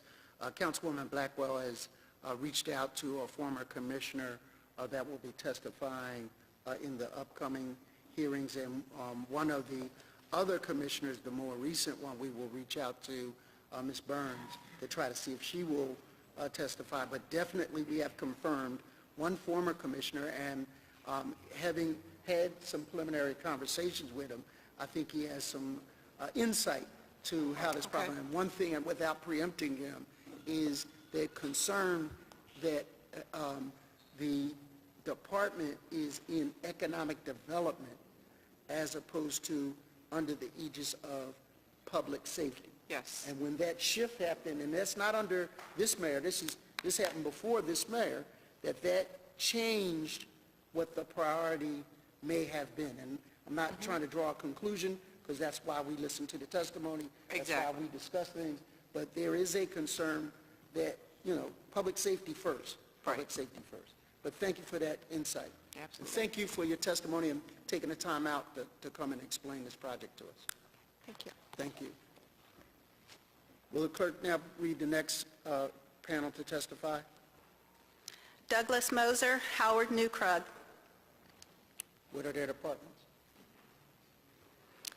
PGW and Water Department. Thank you, gentlemen, for your patience. Ma'am, please approach the witness table, have a seat. I guess it's good afternoon now. Still morning, Still morning? just barely. Okay. And in no particular order, would you state your name and begin your testimony, please? My name's Douglas Moser, Executive Vice President and Acting Chief Operating Officer of PGW. Howard Neukrug, Water Commissioner, City of Philadelphia. I've provided written testimony. You can, at your pleasure, I can provide a synopsis of it, read it into the record, or just take questions. About you, Commissioner. I've submitted testimony. Just to summarize very quickly, we're looking at water comes into play in a number of different ways in a demolition project. First and foremost, we allow the use of water from fire hydrants for dust control through permit process. We have a shut-off, we do shut-off of the water service through a discontinuance permit, and we have erosion and sediment controls, and as the lawyer spoke before, if it's a redevelopment project over 15,000 square feet, we also have requirements for stormwater management. So I guess one of the things that, as you heard testimony here earlier, and I know for a fact that when we start talking about major construction in the city of Philadelphia, there is a committee under the aegis of the Commerce Department that comes together and kind of coordinates things for the best interest of development in the city of Philadelphia. What I would ask you today is that same kind of structure or committee given to the demolition of properties, and if so, what level of properties? Well, with PGW, as part of the process, a contractor would be required to call into the PA1 call system to notify them of a demolition going on. PA1 call would then notify us that that demolition is going on at a site. We would then go out and survey the property, and if we have a gas service, we would have a crew designated to go out and shut that off, terminate that service prior to the demolition occurring. Does that happen, how would you categorize it? Does this happen all the time, some of the time, or every now and then? It's most of the time I would characterize that as. And in what occasions does it not happen? Have you had occasions when that didn't happen?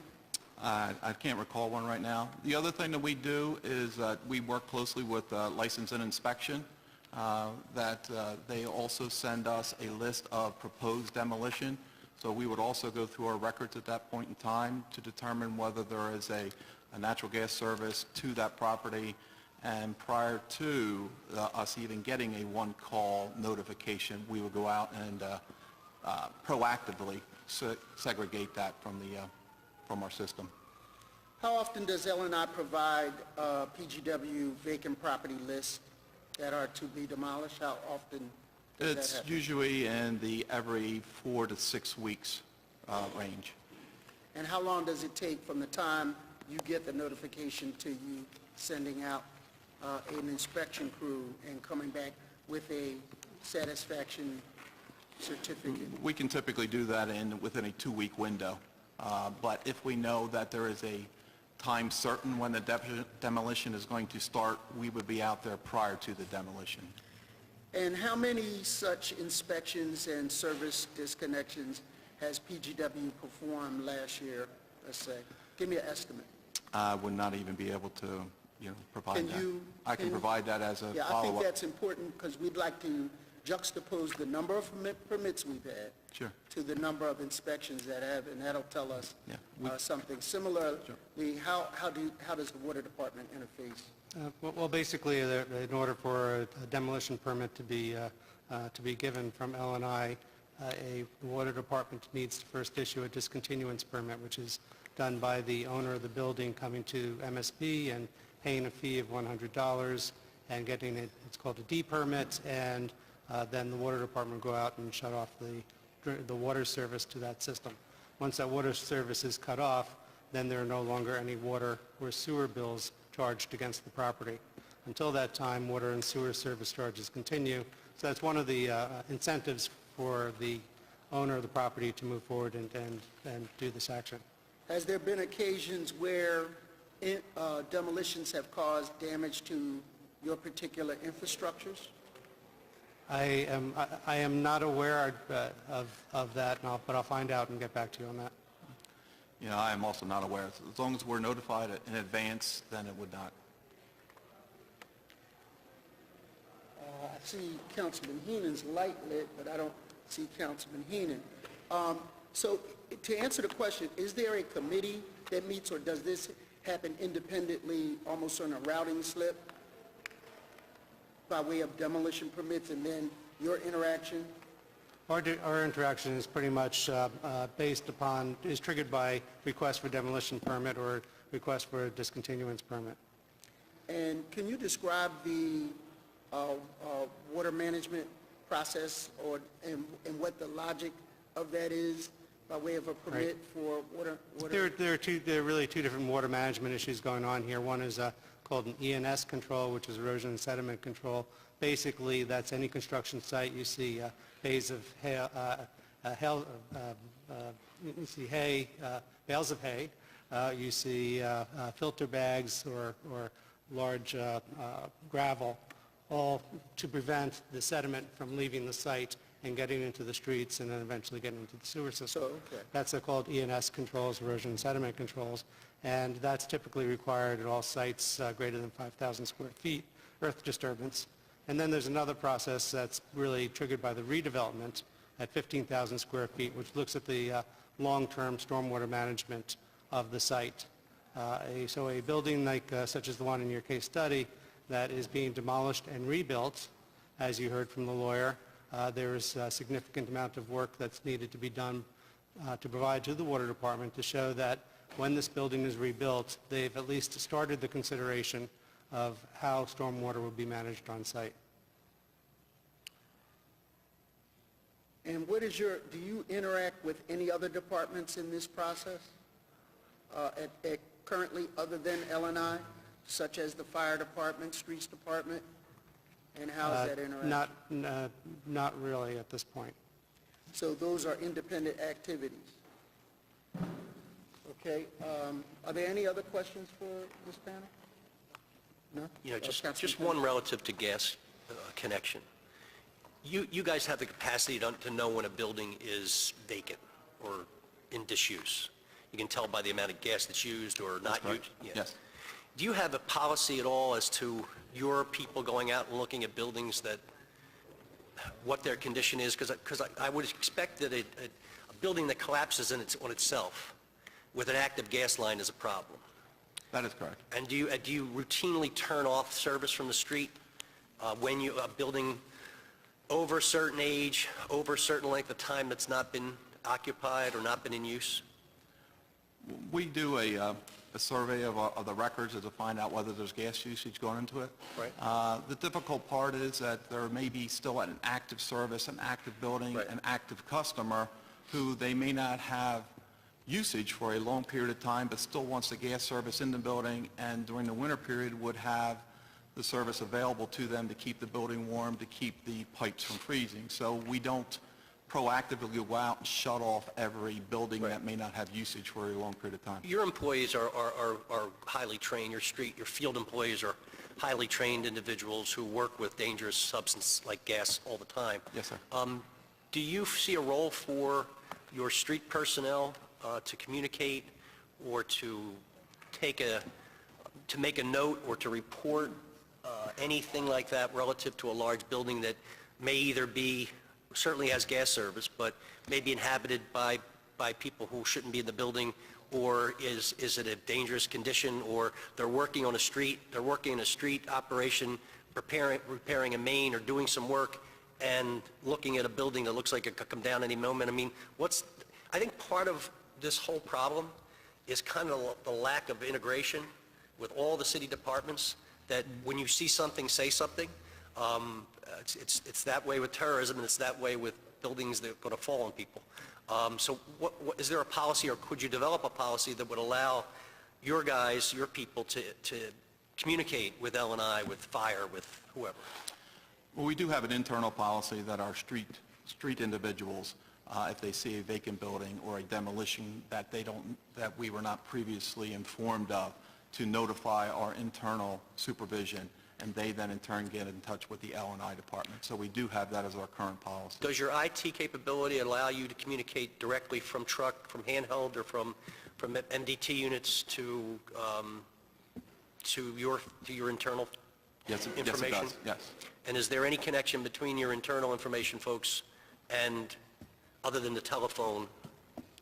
Not currently, there is not, no. Okay, that's something I think we should be looking. I mean, again, one of the reasons why you guys are like your folks are public safety workers, Absolutely. as far as I'm concerned, and we've seen some tragedy in the past, and thank God it doesn't happen often. But I think you could be an integral part of that process, since I think boots on the street create opportunities for communication. Whether it's you, whether it's the parking authority, whether it's water department workers, we're all in this together, and we should all be communicating. And we can't have that's not my job kind of attitude. So I would agree with you. appreciate that. Thank you. Councilman Kenny, speaking about silos, real quick, do you interact, particularly you, Commissioner, with the fire department at all by way of disruption of service maybe, and access to water by way of an occasion of a fire as a result of demolition? We do work with the fire department very closely, obviously, in the operation and maintenance of all the fire hydrants in the city, and our permit process for contractors to use those hydrants. We do want to make sure that there's always hydrants available to deal with any kind of emergency, any fire in the city. Okay, what I'd like to do is ask you guys to stay. Councilman Heenan did have some questions for you, but he was pulled out for a call. And we can, in the process, bring up the next group to testify. Will the clerk please read the next witnesses to testify? Frank Breslin, Revenue Department. David Perri, Streets Department.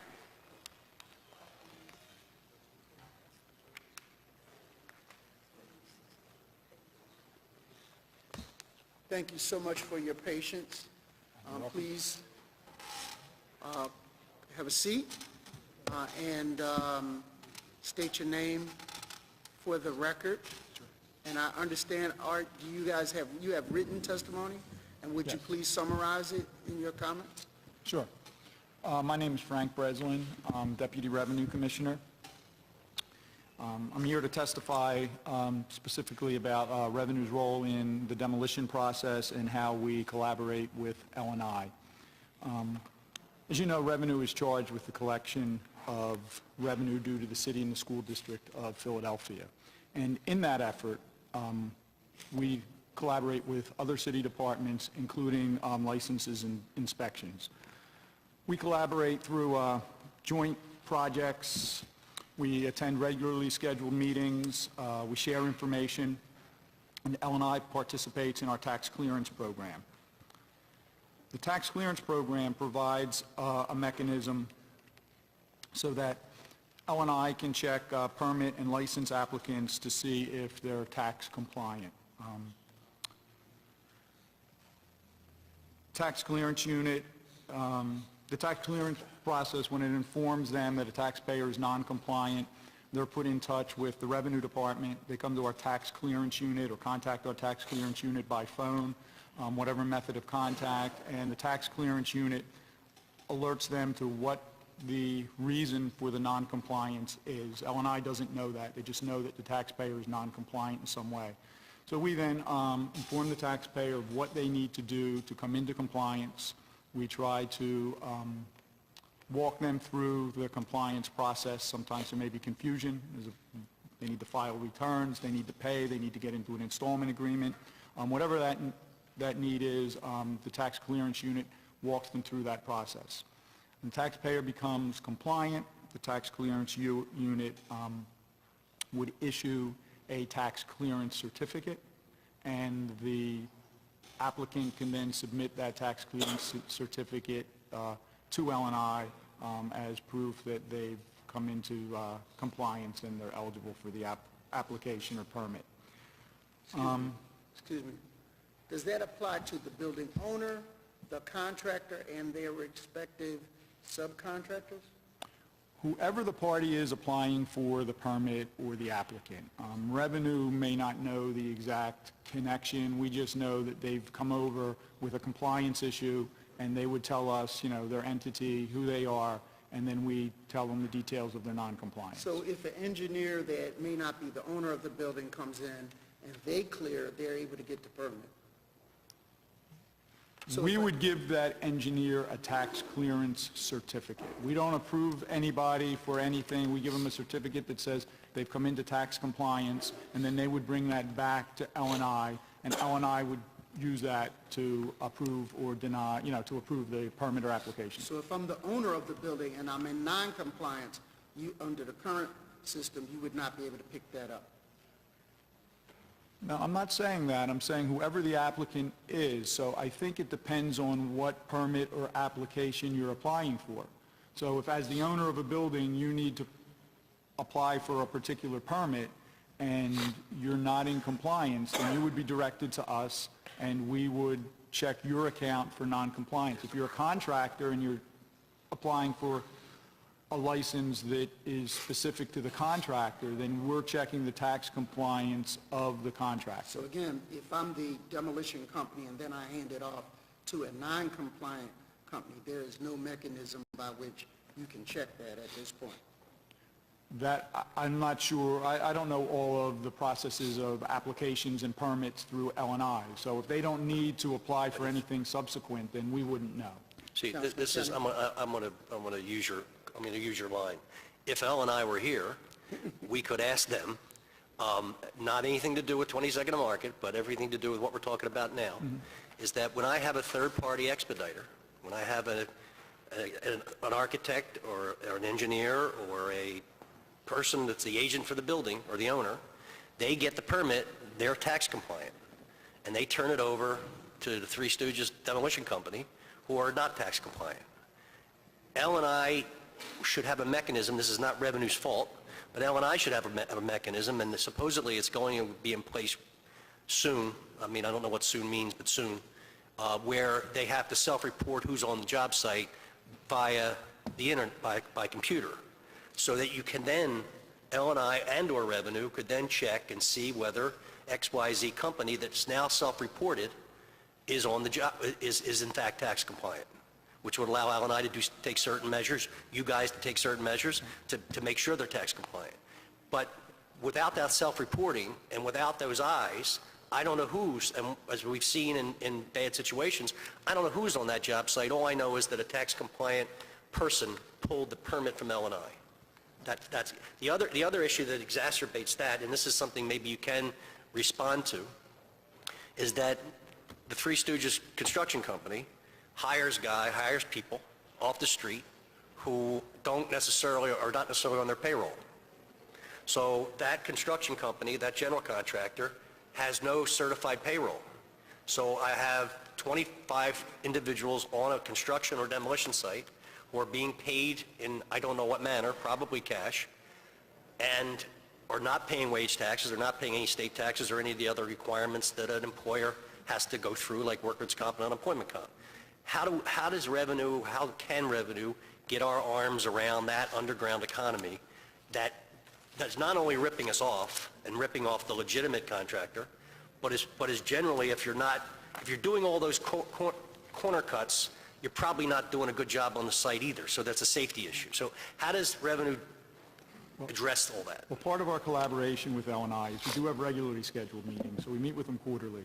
But with their implementation of the construction site task force, right, which I think is a part coming out of Council Bill 120-776.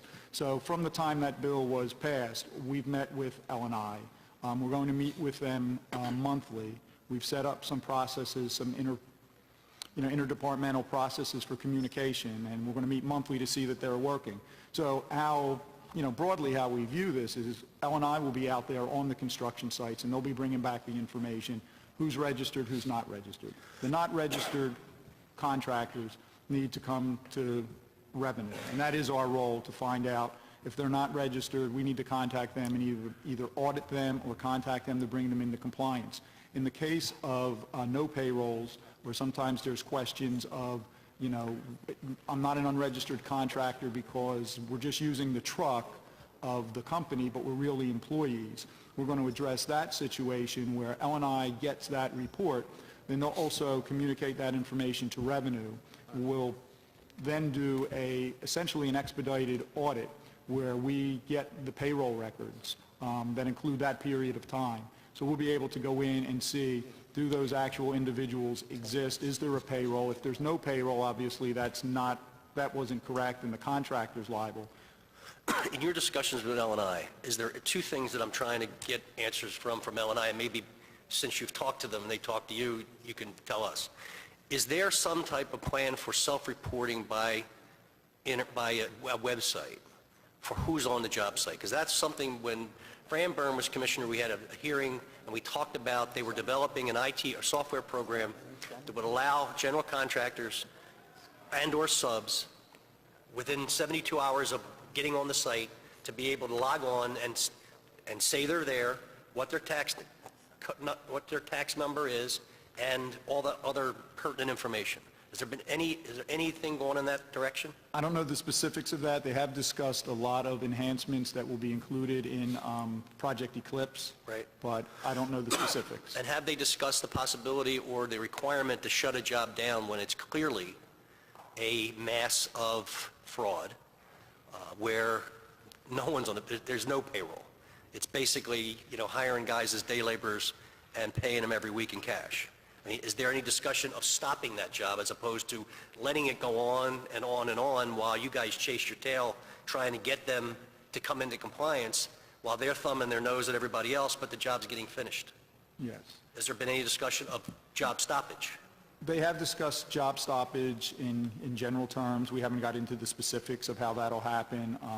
You know, on our side, one of the things that the Revenue Department is now doing on tax delinquents, so it's a little bit of a different situation, but it's similar, is, you know, we're starting to do CAL revocation. So we are revoking license, which gives them, so there could be communication there, which would give them the authority to close the job site. And are you having any discussion with them about the requirement that a developer/owner who employs those tactics to put money in their own pocket as opposed to in their employees' pockets or into the city tax rolls, that they ultimately be responsible for the calculated loss of taxes to the city and state?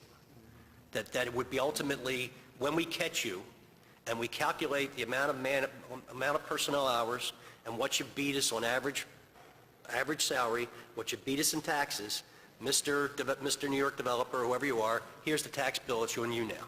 Now, we're going to lien you for the stuff you beat us on. Is there any discussion of that? There has not been. Okay, thank you. Thank you, Councilman. Councilman Kenny? We need a break. Councilman Heenan. Thank you, Mr. Chairman. And good afternoon now, a little after noontime. So on the line of questioning regarding people performing work and audits and the I guess, timeline in which a job site can be audited and discovered whether somebody is incompliant whatsoever. So the focus now, I just wanted to clarify this, the focus now is on delinquencies? Is that what I heard you say? The focus is on delinquencies and registration. I mean, And registration? meaning businesses, you know, some businesses may owe back taxes. There's possibility that there's businesses, there's contractors out there that don't owe us any back taxes because they never went through the steps to get a license or file any tax returns, and they're just, you know, basically flying under the radar. So, you know, we're looking for unregistered taxpayers as well. Right, which is a huge underground market here in the city of Philadelphia, as some of the conversations that we've had. You know, a bill has passed here, this council, in this body, you know, 17-0, you know, to try to deal with unlicensed contractors, workers who don't have a license or don't work for a licensed contractor. You know, with that being said, does the department, in the department's eyes, all right, would you agree that there are only two types of workers on the job site? It would be a licensed contractor or an employee of a licensed contractor. Would the department validate that there are the only two types of workers on the job site? Yeah, I would agree generally. We would classify them as a contractor or subcontractor. A licensed contractor, right? And an employee, yes.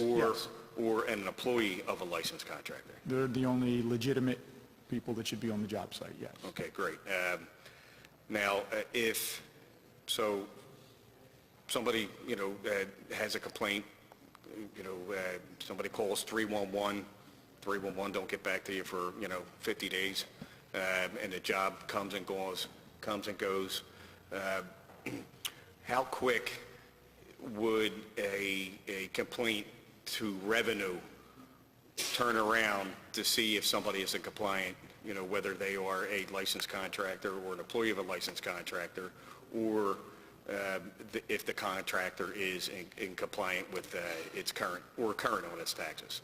It would be fairly quickly, and I know that's general. In some cases, we would dispatch an investigator to the job site to verify the activity. It's not always possible to do that real quickly because our investigators could already be out on the street for the day doing another initiative, but we try to get somebody out to the job site within days. Sometimes that person's no longer there. But if we have the information If the complaint includes who the contractor was, the day they were there, the job site, and we have enough information, then we'll go into our own records to check our internal records to see if that contractor is registered. If we determine that contractor is not registered, then we will send them a notice indicating that, we have reason to believe that they're operating in the city of Philadelphia and that we want their tax information. And that'll happen, within weeks of a complaint. And then if they don't respond, we'll take additional enforcement action. And I think Councilman Kenny, hit it right on the head when he stated that, what happens to the job that's currently, under construction right now, whether it's demolition or construction. You have somebody who's not tax compliant, and we're sending out notices and going back and forth, and next thing you know, a month and a half, 2 months are passed by, and, whatever due process is, and however antiquated, our system is at this time, we need to change that. And, does the Revenue Department, in their coordination with L&I, are they ever proactive in, all right, so let me back up. Do you take a look at the status of somebody's a contractor's compliant from their permits? It would be a good start, taking a look at whoever pulls permits to see if they're in compliant. How does that work? Does L&I, do you have access to, through any kind of communication? We don't do any checks. I mean, we generally communicate with L&I. A lot of times on these job site investigations, it'll be joint. I mean, we'll go out, but L&I, when we share the information, L&I goes out, and we're really out there with different purposes. We're out there from a revenue standpoint, not from a safety, health or safety standpoint. We want to get out there. We want to find out, the information that we each need to gather is different and, for a different purpose. So we go out to gather our information. We want to find out who the contractor is, try to get a federal ID number. If they have employees on the site, we want to take a head count to the degree possible to see how many employees are on the site, so we have an idea when we come back and look at our internal records. They have a wage tax account, but do they have the right number of employees? Are they paying the proper amount of tax? And we take it down that road, and we're ultimately looking to get them compliant, meaning that they're paying the right amount of tax. And that's different from whether they have the correct permits or licenses, and we're not really looking at that.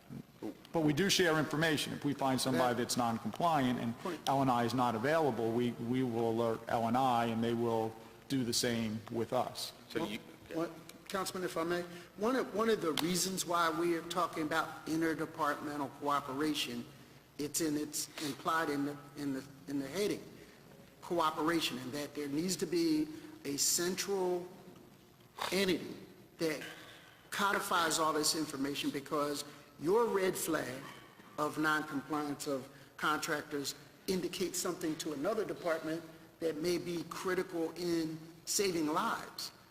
If somebody passes off to a third party a certificate and that individual is not reputable, if that individual is not in compliance, that indicates that there may be other problems we need to be drawn to. So for you, working with L&I, working with the water department, working with the gas works, working with the fire department, working all together, that's what keeps us safe.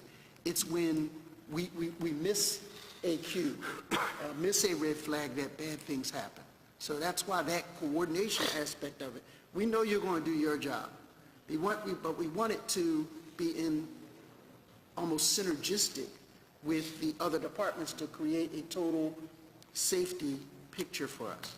And that's what we're challenging you kind of to think beyond just your role. I'm sorry, Councilman. And one of the things, and maybe it wasn't thought in that context, but one of the things that the department is looking at developing in the near term is acquiring a data warehouse. And part of that can be to give other departments access to our data. Now, some of our data is confidential and we can't disclose that. But compliant, non-compliant, just that term, we can make that available, and the data warehouse would be a great place for other departments to be able to link to look for our information, and departments that deem that to be important information to them would be able to get access, and it would be automated access. It wouldn't have to be a person talking to another person where, you know, you get breakdowns because a person is on vacation or whatever. This could be, you know, systematic, programmatic. Exactly. I'm sorry, Councilman. You know, as the chairman had just stated, you know, we have an opportunity here, all right, to create a framework, all right, that makes the interdepartmental collaboration work, all right, with one process where, you know, it can, you know, upon inspections, upon, you know, somebody pulling a permit, you know, that the city is talking to each other, all right, and at the end result, you know, one of the core service, I mean, you know, a core service that we provide is keeping the public safe, all right, and you know, whether it's our first responders, whether it's the streets department, whether it's L&I, and revenue, you know, plays a vital role. I mean, you know, it's vital in, you know, being a part of the process, you know, so, you know, is there anybody in the Department of Revenue assigned to L&I? Currently, there's not a particular person assigned to L&I. There's not. All right, and some of the conversations that, you know, off-the-line conversations has been, as a result, as we move forward to implementing some legislation, or how we enforce some of the legislation that has multiple departments, such as Revenue and L&I and others, you know, talk to each other more. How can we, you know, share information so the legislation is enforced? All right. One of the things that we've been talking about is a complaint board. You know, having an open, you know, cooperating with L&I and Revenue, having a board where people can come in and have an open process to the public, where, you know, that's posted as well on the website. You know, where here, you know, here are the complaints. All right, and you know, this is a revenue issue. You know, because right now, you know, I mean, Revenue does, you know, you do a fine job, you know, doing what your auditors do and things like that. But that's between you know, the department and whoever you're trying to communicate with, you know, via mail. All right, in these cases with demolition and in construction, you know, via mail is too long.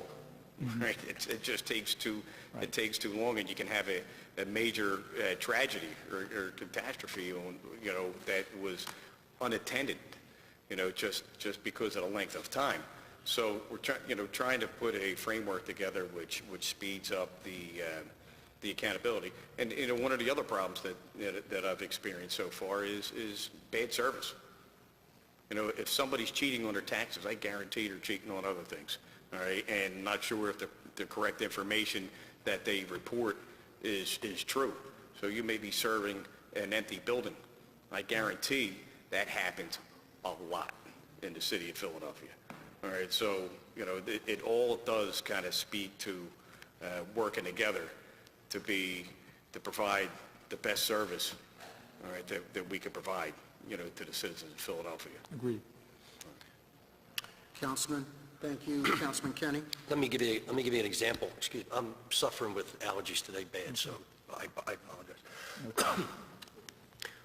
I'll give you a good example of where your interface with L&I could give you a roadmap to find folks that are doing the stuff we want to stop. There's a licensed electrical contractor in Bucks County who pulled, I think, 270 permits last year. He has, the only employee in his firm is him, and he's in his 80s. He's a very good electrician, and he gets that work done really quick, 270 jobs a year with no employees but him. That to me is, oh, dude, who are you giving this stuff to? Now I can go out, at least I'll know the job sites. At least I'll know when, you know, the New York company that isn't licensed, that's putting their employees up in a motel in Cherry Hill, is doing a 2-week job in the municipal court, which is an actual case, that your guys go over there and start counting heads. And then somebody knows I mean, and then that guy who's pulling those permits winds up getting debarred or whatever process we use that he doesn't pull anymore again. I mean, that's the kind of, I think, detective work or work that I think if you had access or asked for access to L&I's files, you'd see a pattern of things. This doesn't make any sense. Yeah. How can you do all this work with no employees? So, you know, now you know, let's try him out. And that's I think what I'm talking about when it comes to you using their tools to help you do your job better. Yeah. The other thing is, how many times can you get a payment agreement?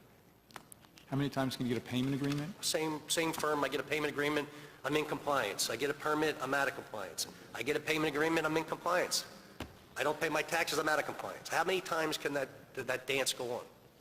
Generally, and the process is, person comes in for a payment agreement, first time, the terms are more generous, and they're understood that if you're back, this is not going to be this good again.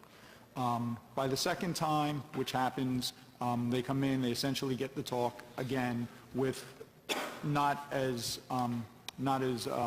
generous terms, much stricter terms, more of a down payment. By the third time, we're starting to, if they're there a third time, we're starting to take a hard line and look at a very large down payment, 50% or more in some cases, or no payment agreement at all. And now with CAL revocation, we have more bite to go with that bar, because we could say, not only are you not eligible for a payment agreement, but if you don't come into compliance, we're going to close your business. What is our process in determining multiple names, same actor, multiple names of companies? So, for example, you've gotten to the end of your rope with this person on the ABC construction company, and they open up XYZ construction company. How do we have a way of tracking the principals or the people who are opening these accounts to determine whether or not they've opened 5 or 6 others over the last 4 or 5 years? To some degree. Okay. I mean, but that is, you know, that is a game that can be played, you know, opening separate legal entities. And, you know, we look to see through our system if it's the same principal, same activity, you know, no periods of discontinuation, and we take that into consideration. Do we have the capacity to confiscate assets? Like, for example, if it's a construction company and they have 3 trucks and they owe us $100,000 in wage and business taxes, can we take the trucks? That would be a question for law. I'm not sure. I mean, currently we don't do that. Okay, but I mean, if you had the power to do that, that would, I guess, enhance your ability to collect. Sure. Also, in suburban areas, for example, if I'm a roofer and I'm from Philadelphia and I don't have a license in such and such a township, and I go out and put a ladder up against the house and start doing a roof, and they come and check and I don't have a license, they'll take my stuff. They'll take my kettle, they'll take my truck. I mean, now that seems to be extreme, but you know what? It works out there. Right. And I'd like to see it work here. Just one word of praise. I understand your commissioner is like a dog with a bone, and I'm getting calls from people who are like, what are they calling me now after so many years? I said, well, can't help you. You're going to, but I understand that the activity is ratcheted up in a tremendous level, and I would like you to carry that back to her and to your folks that I'm really happy with. I'm really happy I'm getting complaints about people collecting taxes. It's a good complaint to get. Thank you. It is. Are there any other questions for this panel? For this group? Are there any others to testify? Have you?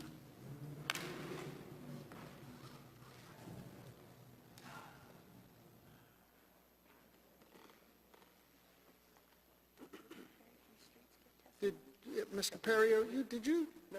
Yeah, you didn't testify. You didn't say anything. Come on. Yeah, you thought you were going to get away. I was getting off scot-free. No. Good afternoon, Councilman, Good afternoon. Chairman Jones. You weren't going to tell us either.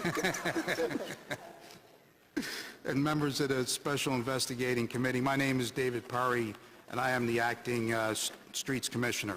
I have submitted formal testimony. If you would like, I could read that into the record, or I could offer a brief summary. I'm sorry. Please summarize. Summarize, okay. Title 11 of the Philadelphia Code provides the Department of Streets with the authority to issue sidewalk and street closure permits. The reason why we issue these permits are essentially threefold: for traffic control and safety, for scheduling and notification, and for avoiding conflicts with utilities and other construction work. Currently, we require the submittal of a completed building permit from the Department of Licenses and Inspections as a prerequisite before we will issue any sidewalk or street closure permit. We are actively working with the Department of Licenses and Inspections to incorporate the new site safety plan submission and design professional recommendations into the process. We're also talking to L&I about sharing databases and perhaps working off of a single permit database. I'm available to answer any questions. Thank you so very much. Now, what has happened post-Market Street that is changed within your process within demolition, your department? Well, we've reviewed all our current processes for issuing permits, and we feel that we need to integrate the site safety plan and design professionals' recommendations into our process prior to our issuance of the sidewalk or street closure permit. The way it is now, we're asking for the L&I permit first. Our thinking was that we did not want to put a piece of paper out on the street without making sure that there was an associated building permit. Because sometimes someone could show that piece of paper and say, I got a sidewalk closure, it says it's for demolition, therefore I'm allowed to demolish the building. Well, that could be a complete fallacy. L&I, on the other hand, they need to make sure that the street closure permits are out on the street also, because they are overall responsible for the safety of the construction project. So what we're talking about is taking that site safety plan, having it reviewed by the Department of Licenses and Inspections, have it signed off by their plan examiner.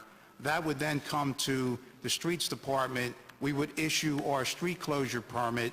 L&I, in turn, would take that street closure permit and issue the building permit. So the end of the day is both permits get issued concurrently, and the two departments are on the same page. So in reference to street closing, to what degree does traffic patterns, time of day, come into play by way of, do they ask for the street closure, or do you, on occasion, insist upon a street closure, and how does that work? Yeah, the contractor will come to us. We will ask them what type of activity that they're proposing. They request the closures from us. We will then look at what other construction activity is in the area. We will look at the extent of the closure that they want. We will look at the impact on traffic patterns, and then make a determination as to whether or not they can have that closure, whether or not we need to have the police department involved in pulling traffic past the construction site. We will notify police and fire that there's a detour or an issue with traffic in a particular area.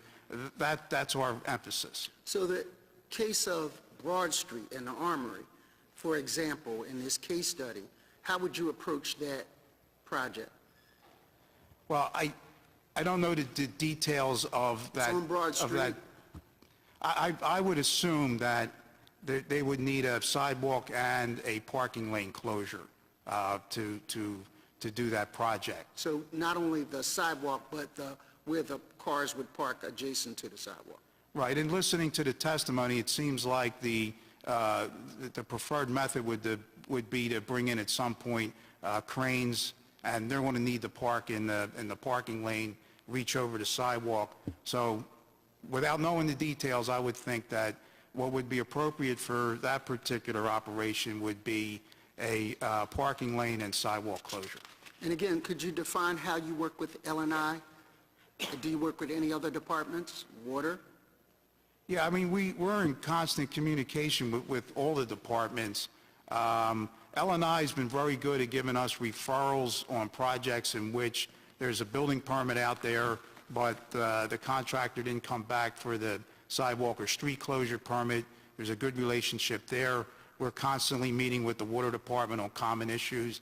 because obviously they have their facilities in the public right-of-way. I think there's pretty good communication between the three departments. Do you send an inspector out to take a look at what streets need to be closed?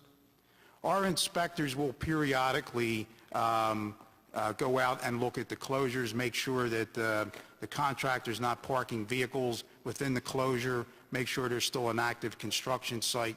I mean, we try to make sure that the sidewalk and streets aren't closed for any longer than they need to be. And how long does it take to process a permit, and how much does it cost? There's a entire fee schedule for permitting. I'll be happy to send that to you. If you're doing, for instance, a sidewalk platform, we do not charge a fee from the Streets Department to do that. We charge a fairly significant fee if you're closing the entire sidewalk off.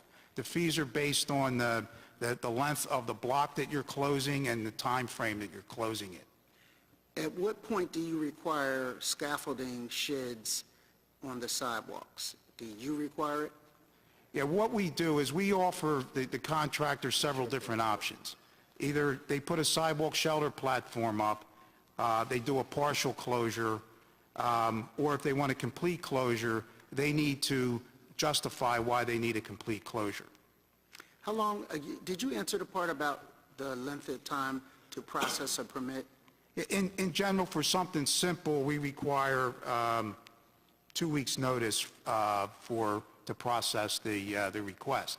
But if it's something very complicated, that could go a lot longer. But I'm on a, you know, for something that's relatively simple, about 2 weeks to turn it around. And does that permit have an expiration date? So if I apply and I'm granted it in January, and my construction actually doesn't take off until June, would that matter at all?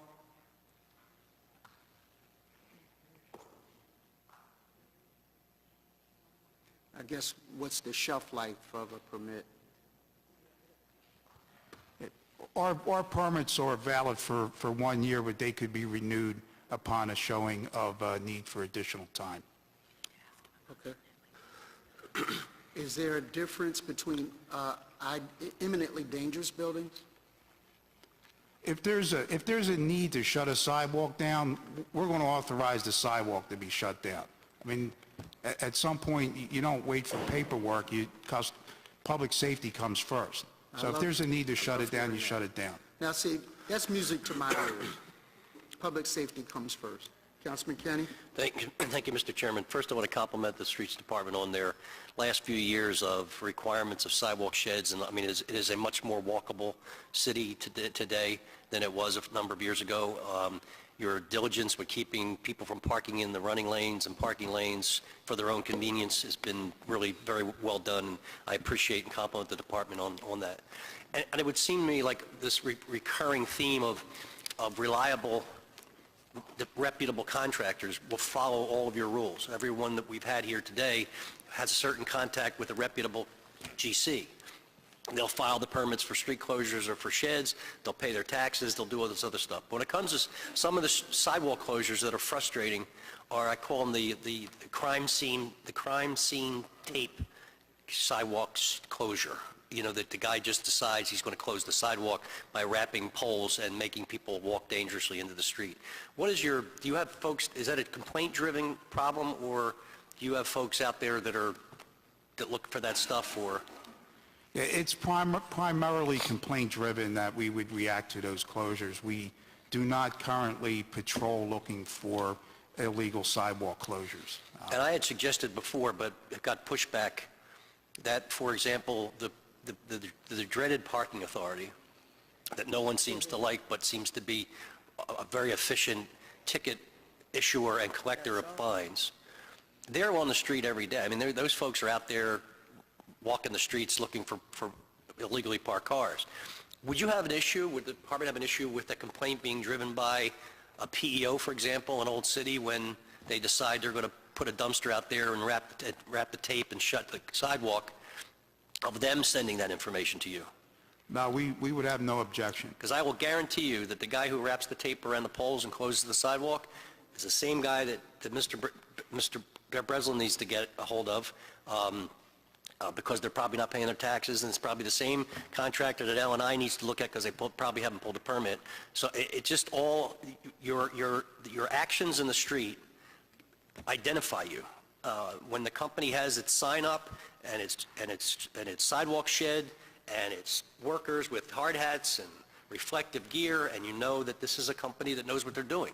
When you got the guy out there, taking advantage of the poor immigrant that doesn't have his documents and they're digging out a basement, they're the ones that we got to get our arms around. And so again, I would like to bring in other departments, whether they're city departments or quasi-government departments, to all play a role in the information gathering process so that we can all do our jobs better. And we would welcome that. Okay. Are there any other questions? Councilwoman Blackwell? Thank you very much. Certainly, I'd like to thank Mr. Perri and Carlton Williams, L&I Commissioner's absence. It is said where there's no law, there's no transgression. So it seems that out of this committee, we're finding out and realizing that the problem is where the rubber meets the road and where we don't have communication between departments, and where where things, as Chinua Achebe said, things fall apart, where the right hand doesn't know where the left hand's doing. But certainly we thank you, and certainly we thank our L&I Commissioner for following up where we can. No disrespect to you, Commissioner Breslin, just don't know specifically where you are, but or what we need to do in terms of these compliance issues. But certainly for Dave Perri and Carlton Williams, we work with them forever, and we know that their intentions are to do a good job. Thank you. Thank you. Are there any other questions? Seeing none, I want to make a closing statement which says the following, that our intentions are to work with the administration to get this right. We, like other big cities, are experiencing the tail end of the recession and the beginning, God willing, of economic opportunity. With that comes great responsibility, that we just don't willy-nilly approach this, that we coordinate together to get this right. That with new permits for construction come old permits for demolition, and if we do this thing right, it'll benefit the city of Philadelphia. If we don't, the less than reputable firms will take advantages of our inability to coordinate, our inability to cooperate, and we just can't allow that to happen.